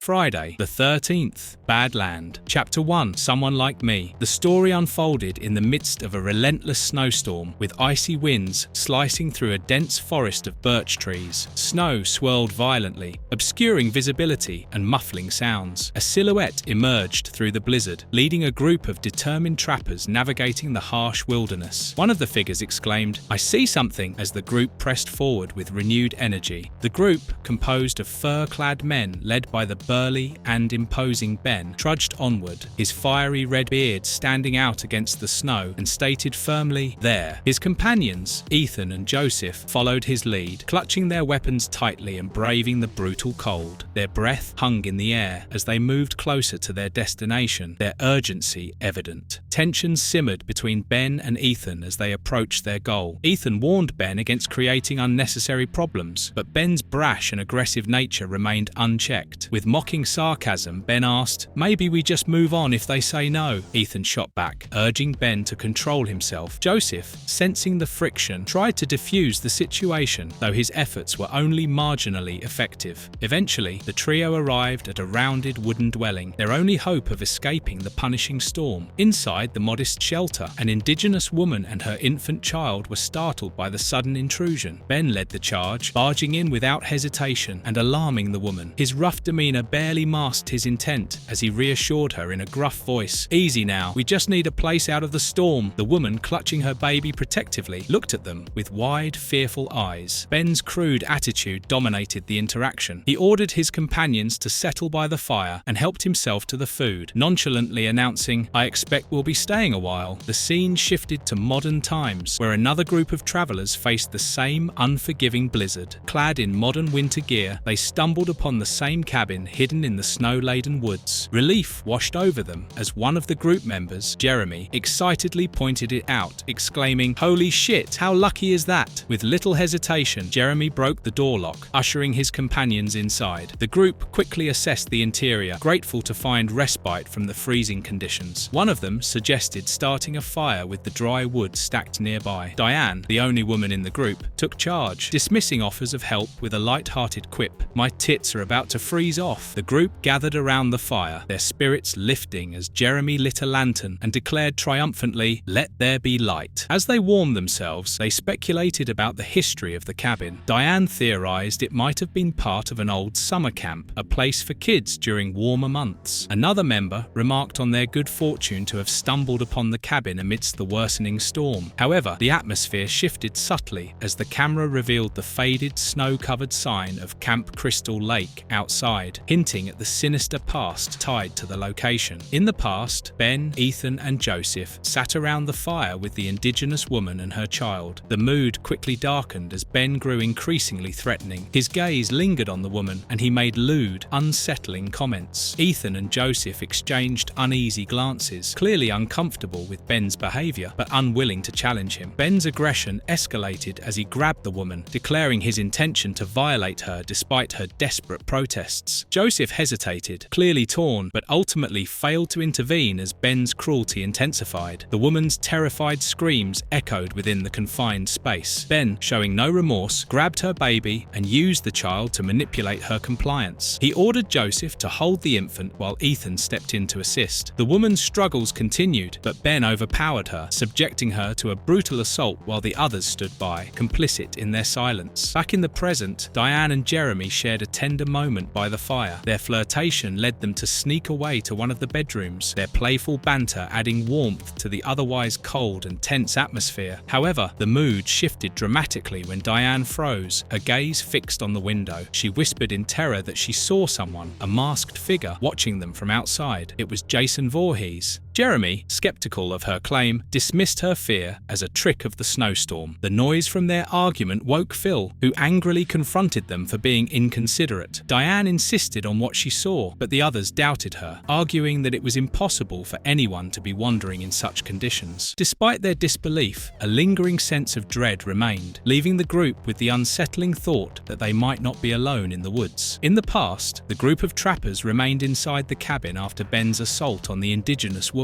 With a callous sense of satisfaction, Ben lit a pipe and reclined by the fire. Joseph, visibly disturbed by the events, asked incredulously how Ben could smoke after what he had done. Ben, unbothered, smugly declared, "I had my fill, now I'm gonna smoke. After that, I'm gonna sleep. Perfect night, you ask me?" His indifference infuriated Joseph, who called him sick, while Ethan silently seethed, holding his weapon tightly. Ben mocked their discomfort, accusing Ethan of being too cowardly to stop him or participate. The woman, cradling her baby and keeping her distance, tried to reach for something among her belongings. Joseph noticed her subtle movement and shouted for her to stop. He panicked, his voice escalating as he assumed she might be planning to retaliate. In a moment of rash fear, Joseph fired his weapon. The sound of the shot echoed through the cabin, and silence fell as the woman and her child lay lifeless. Ethan immediately berated Joseph for his actions, calling him a damn fool. Overcome with guilt, Joseph stammered that he thought she was reaching for something to attack them. Ethan, examining the scene, picked up the object the woman had been reaching for, a rattle intended for her child. He furiously exclaimed, "You slaughtered a woman because she was trying to give her baby a rattle." The tense atmosphere was abruptly shattered when the woman's husband entered the cabin. Clad in traditional garb and armed with a spear, he saw the carnage and let out a guttural scream of rage. Charging at the trappers, he managed to wound Joseph before Ethan fired his gun, shooting the man in his face. The husband collapsed, blood pouring from his wounds, but he crawled back up and ran away from the hut. Ben dismissed the gravity of the situation, suggesting they finish off the man to ensure no retaliation. However, Ethan and Joseph appeared haunted by what had transpired. They debated whether the man could truly survive after such injuries, but Ben insisted they needed to track him down and confirm his death. The trappers ventured out into the snow once again, their figures swallowed by the storm as they followed the blood trail left by the man. Their grim resolve hinted at the inescapable cycle of violence they had entered. In the present day, Diane gazed out the window, her expression heavy with unease as the storm raged on. Jason Voorhees emerged from the woods, paralleled by the bloodied and vengeful figure of the indigenous husband. Both moved purposefully through the snow, heading toward inevitable violence.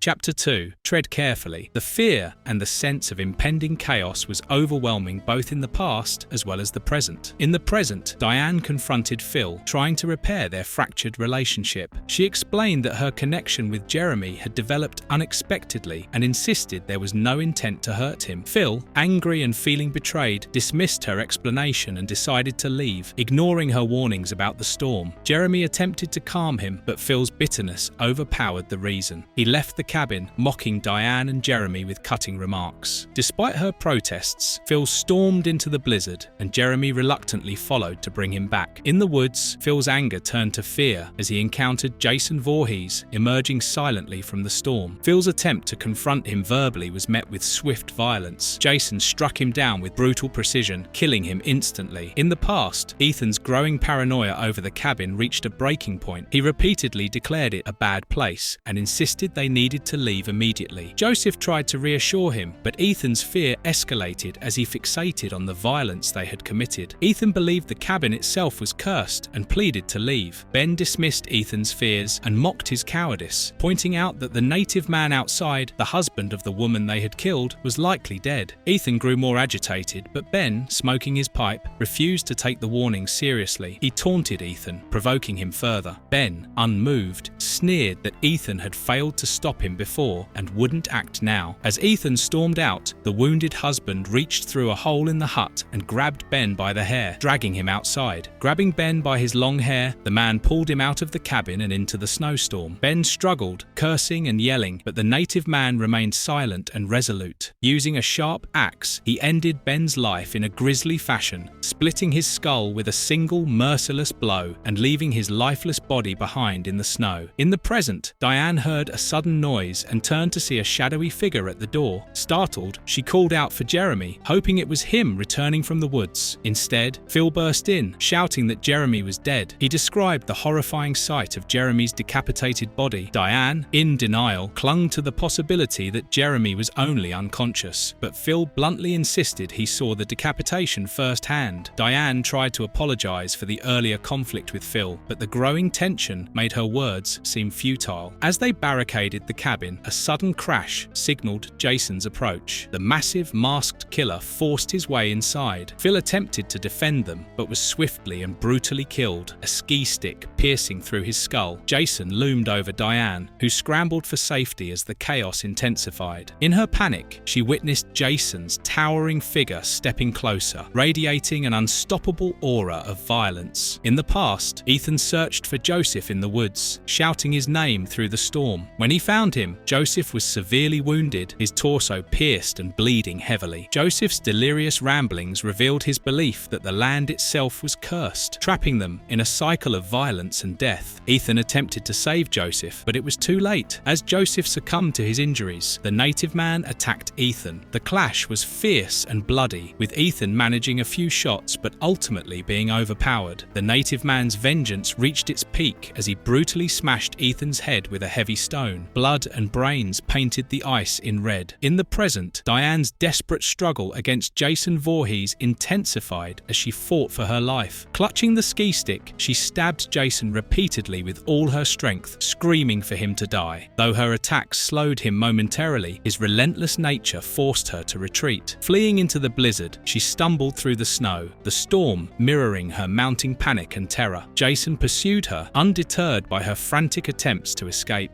Diane's fear grew as she ran through the icy woods, constantly glancing over her shoulder at the towering figure closing in. Her desperation led her to misstep on a stone, sending her tumbling face first into the snow. Jason, merciless as ever, grabbed her by the hair and yanked her upright. Trembling and enraged, Diane screamed at him, demanding to know who he was and why he was doing this, but her questions were met with Jason's characteristic silence. As Jason raised his machete to strike, Diane managed to break free once more, crawling and scrambling to get away. Exhausted and overwhelmed by the futility of her situation, she whispered in despair, "This is a bad place," echoing Ethan's haunting words from years earlier. Her voice faded into the howling wind as Jason delivered a brutal blow, leaving her lifeless body sprawled in the snow. In the present, Jason dragged Diane's body toward Crystal Lake. In the past, the native man carried the bodies of his wife and child toward the same lake. Though separated by time, their paths converged at the same cursed place, Camp Crystal Lake. Both figures, burdened by their cycles of grief and vengeance, waded into the icy waters. Slowly, they disappeared beneath the surface, their stories ending in the same dark, silent depths. The tale concluded with Jason and the native man, now bound together in their watery graves beneath the cursed land, eternally trapped by the cycle of violence and sorrow that defined their lives.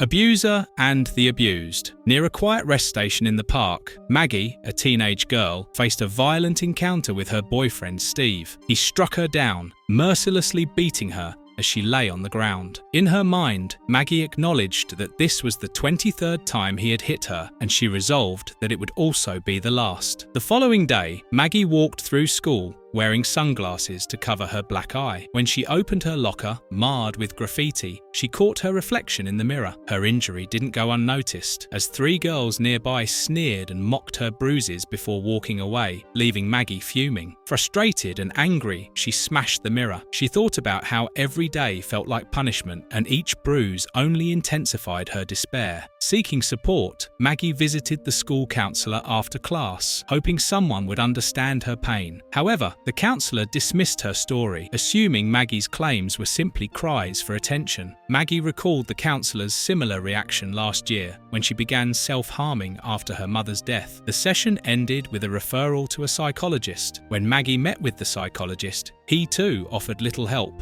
telling her he couldn't assist unless she opened up more. His final advice was to consult a member of her local church. Desperate, Maggie sought out the priest, but her experience mirrored the previous meetings. The priest suggested that her anger alienated others and added that her stepmother had recently spoken to him, insisting that Maggie had no one but herself to blame for her problems. After leaving the church, Maggie returned home to find her father passed out, reeking of alcohol. Her stepmother ordered her to go straight to her room and to stay there until called. She made sure to remind Maggie to keep her shitty music turned down. Alone in her room, Maggie's eyes landed on a small sign on her door that read, "God helps those who help themselves." She felt a surge of determination. Picking up the phone, she called Steve, pretending she wanted to see him, and asked him to come over. After the call, she pulled a large knife out of her backpack. When her stepmother barged in, demanding to know where she was going, Maggie, clutching the knife, simply replied, "Oh, nowhere special." Later, when Steve arrived, Maggie had already taken matters into her own hands. After eliminating her stepmother and father with the knife, she climbed out of her window and joined Steve in his car. She told him to be quiet because her parents were sleeping. Steve, visibly intoxicated, didn't question her. As they drove off, Maggie brushed off the blood on her face as a minor cut, adding that she'd make their trip worthwhile. They arrived at Camp Crystal Lake, and Maggie directed Steve to park. She began seducing him,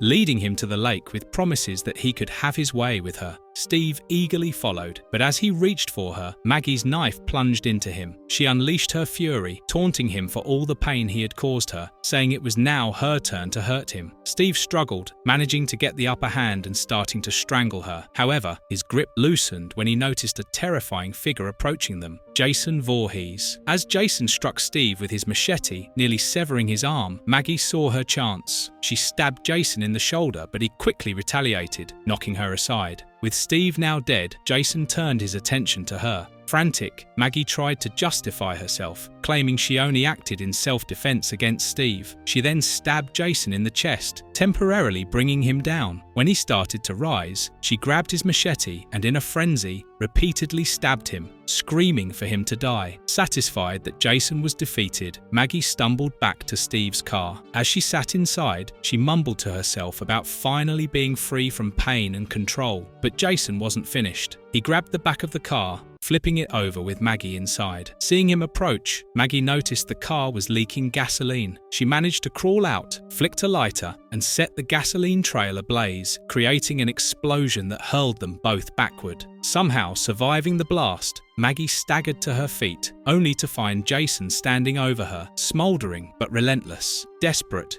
she tried appealing to him, comparing their lives. She told Jason that, like him, she had lost her mother, and since then, everyone had turned against her. She blamed others for making her into what she had become, a monster. Believing that Jason would understand, she clung to him, pleading for mercy, but Jason was unmoved. Realizing too late what he intended, Maggie begged him, saying, "But we're the same, please." As he raised his machete, Jason brought down the blade, ending her life. With Maggie dead, Jason carried her body and severed head back into the depths of Crystal Lake, vanishing into the water once more.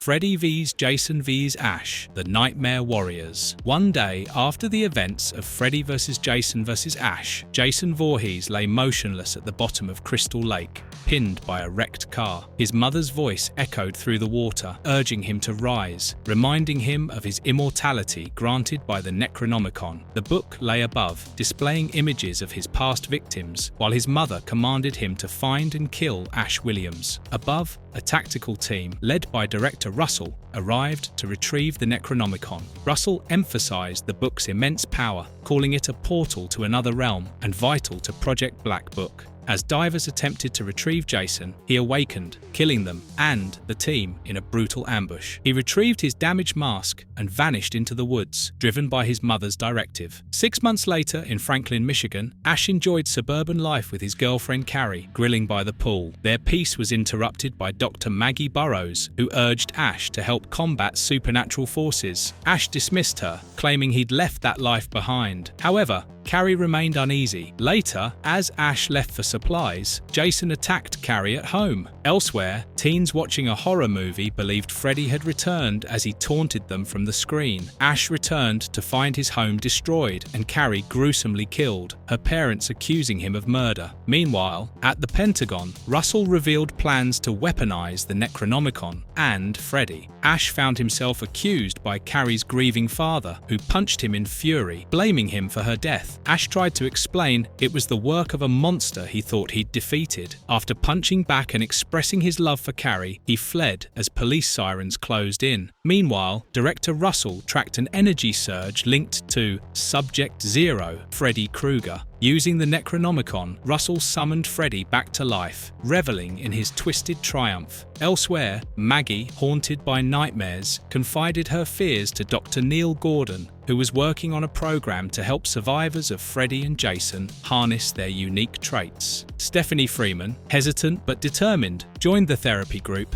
which included Tina, Rennie, and other survivors. As they settled in, Stephanie had a seizure, hinting at dark forces at work. At a train station, Jason brutally murdered 2 stowaways, continuing his rampage. Meanwhile, in a prison interrogation room, Freddy taunted Agent Russell, who questioned him about the Necronomicon's role in his powers. The session was interrupted by reports of Jason's killing spree, prompting Russell to mobilize a team. Ash arrived at Neil's facility, demanding answers and vowing vengeance on Jason. During a tense group meeting, Jason suddenly attacked, killing Stephanie's father. The survivors escaped in a truck driven by Tommy Jarvis, who revealed his mission to finally end Jason's terror once and for all. A tactical team surrounded a house, prepared to capture Jason Voorhees, hoping to avoid a repeat of the Crystal Lake debacle. Agent Carter ordered his team to unleash a barrage of bullets on Jason, who stood unfazed. Deploying a gas-based weapon, the team finally subdued Jason, securing him for transport to Black Book HQ.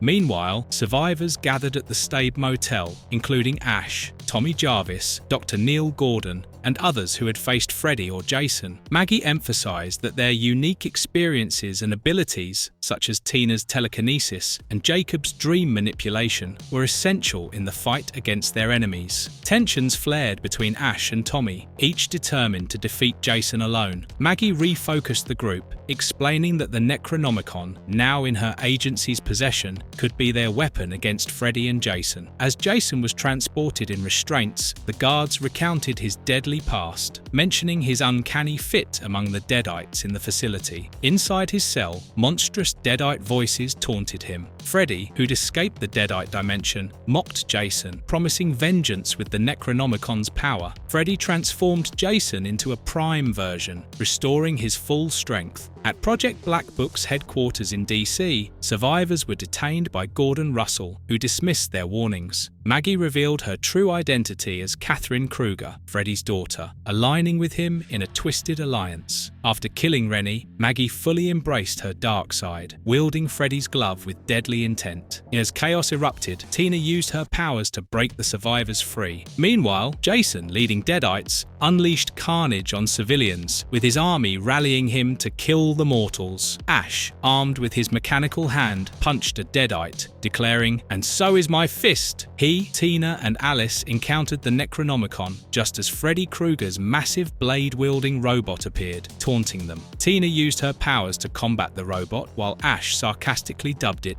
a devil toaster and threw it into a high-voltage area, causing it to spark and screech in agony. Outside, Jason and Deadites unleashed chaos in Washington, slashing through civilians. Tommy Jarvis, disguised among the crowd, taunted Jason, claiming he knew how to kill him. Before Tommy could finish, Deadites dragged him away, leaving Jason to watch in silence. Meanwhile, at the Stabe Motel, Stephanie seduced and taunted Jacob, ultimately revealing herself as a sinister apparition intending to kill him. In a congressional session, Jason and Deadites stormed in, chanting ominously as they massacred the politicians. Meanwhile, Ash reassured Tina after an injury, but they heard Jacob's cry for help, prompting Alice to enter the dream world to confront Freddy. In Stephanie's dream, Alice and Tina found her skinless and in agony. They managed to restore her and return to reality, fearing the trauma might have broken her mind. Outside the White House, Freddy, posing as the president, announced his dark, no kid left alive policy. Ash, determined, rallied his team, and they broke into a pawn shop to arm themselves, ready for an all-out assault on Freddy, Jason, and the Deadites. Ash led them into battle, declaring, "Let's go carve us up some freaks." As Ash and his team confronted the chaos engulfing Washington, they found the city overrun with Deadites and demons, all summoned by the Necronomicon. The once bustling streets were now scenes of horror, littered with the remains of innocent lives. Ash, realizing the weight of the battle ahead, resolved to face Freddy and Jason within the White House, where they also held Alice's son, Jacob, captive. Under a sky stained red with blood rain, the group pressed on. While Ash cracked jokes to ease the tension, Stephanie, haunted by the loss of her father to Jason, fell into despair. Marking herself with blood, she slipped away, tormented by her broken mind. As military helicopters arrived, Ash and his allies seized the distraction to push forward, sneaking toward the White House as soldiers engaged the supernatural horde. Inside her dream, Stephanie encountered Freddy disguised as a priest, who exploited her bloodline with Jason to awaken a dark power within her. Transforming, she vowed, from a Voorhees he was born, from a Voorhees he will die, embracing her role as a killer. Meanwhile, the battle raged. Tina used her telekinesis to crash a tank through the White House wall, crushing Freddy's daughter Catherine, and Ash freed Tommy. Outside, Alice confronted Freddy, ultimately sacrificing herself to transfer her Dream Master powers to Jacob. Now imbued with the energy of Freddy's victims, Jacob stood strong, declaring, "I'm the Dream Master now, Krueger, and all the innocent souls you butchered are going to help me kill you." Jacob, infused with the spirits of Freddy Krueger's victims, confronted Freddy alongside the ghostly presence of Amanda Krueger, Freddy's mother. Declaring that Freddy's own victims would be his undoing, Jacob unleashed a powerful spectral force that dismantled Freddy's undead forces, dragging them into darkness. Freddy, horrified but defiant, claimed he had devoured their souls. Tommy cheered as the spirits overwhelmed Freddy's army, and Ash praised the effectiveness of Amanda's intervention. With Freddy alone and weakened, Amanda urged her son to let the children rest. Freddy, desperate, wounded Jacob with his razor claws, temporarily breaking the spirit's hold. As Jacob collapsed, Ash rallied the others to seize this chance to end Freddy, while Tommy insisted he needed to face Jason alone. Ash reluctantly agreed, stepping aside. In a brutal showdown, Tommy confronted Jason, vowing to end his murderous legacy. They clashed in a fierce hand-to-hand fight, driven by Tommy's anger and Jason's silent fury. Though Tommy landed numerous blows, Jason ultimately struck him down, leaving him wounded. Meanwhile, Jacob lay weakened, with Tina desperately trying to help.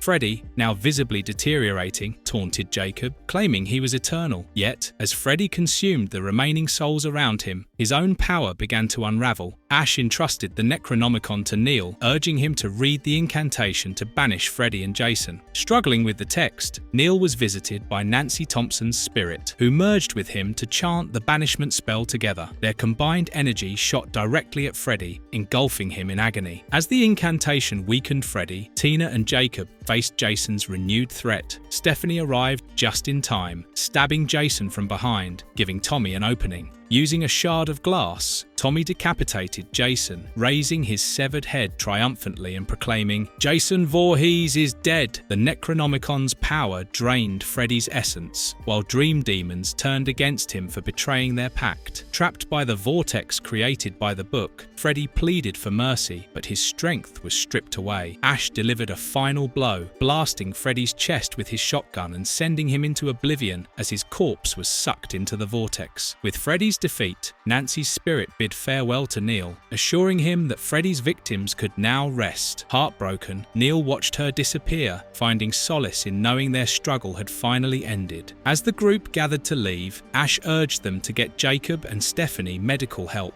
Tina kissed Ash goodbye, asking if they'd meet again. Ash replied he was done running from his fate and hinted he might head to Texas for a fresh start. Tommy, taking on the role of Nightmare Warriors leader, urged vigilance against future threats like Freddy and Jason, determined to guide survivors and protect others. Ash departed on his motorcycle, reflecting on his journey and the loved ones lost to evil as the capital faded into the distance. In the aftermath, Jason's mask lay abandoned, but his body was gone. His mother's voice ominously echoed, hinting at his return. "You can never die, Jason." In a final twist, Agent Carter signed Freddy's arrest warrant in a 1964 flashback, altering Freddy's origin and foreshadowing his potential return. A chilling laugh resonated through Springwood, hinting that Freddy's dark influence might one day rise again.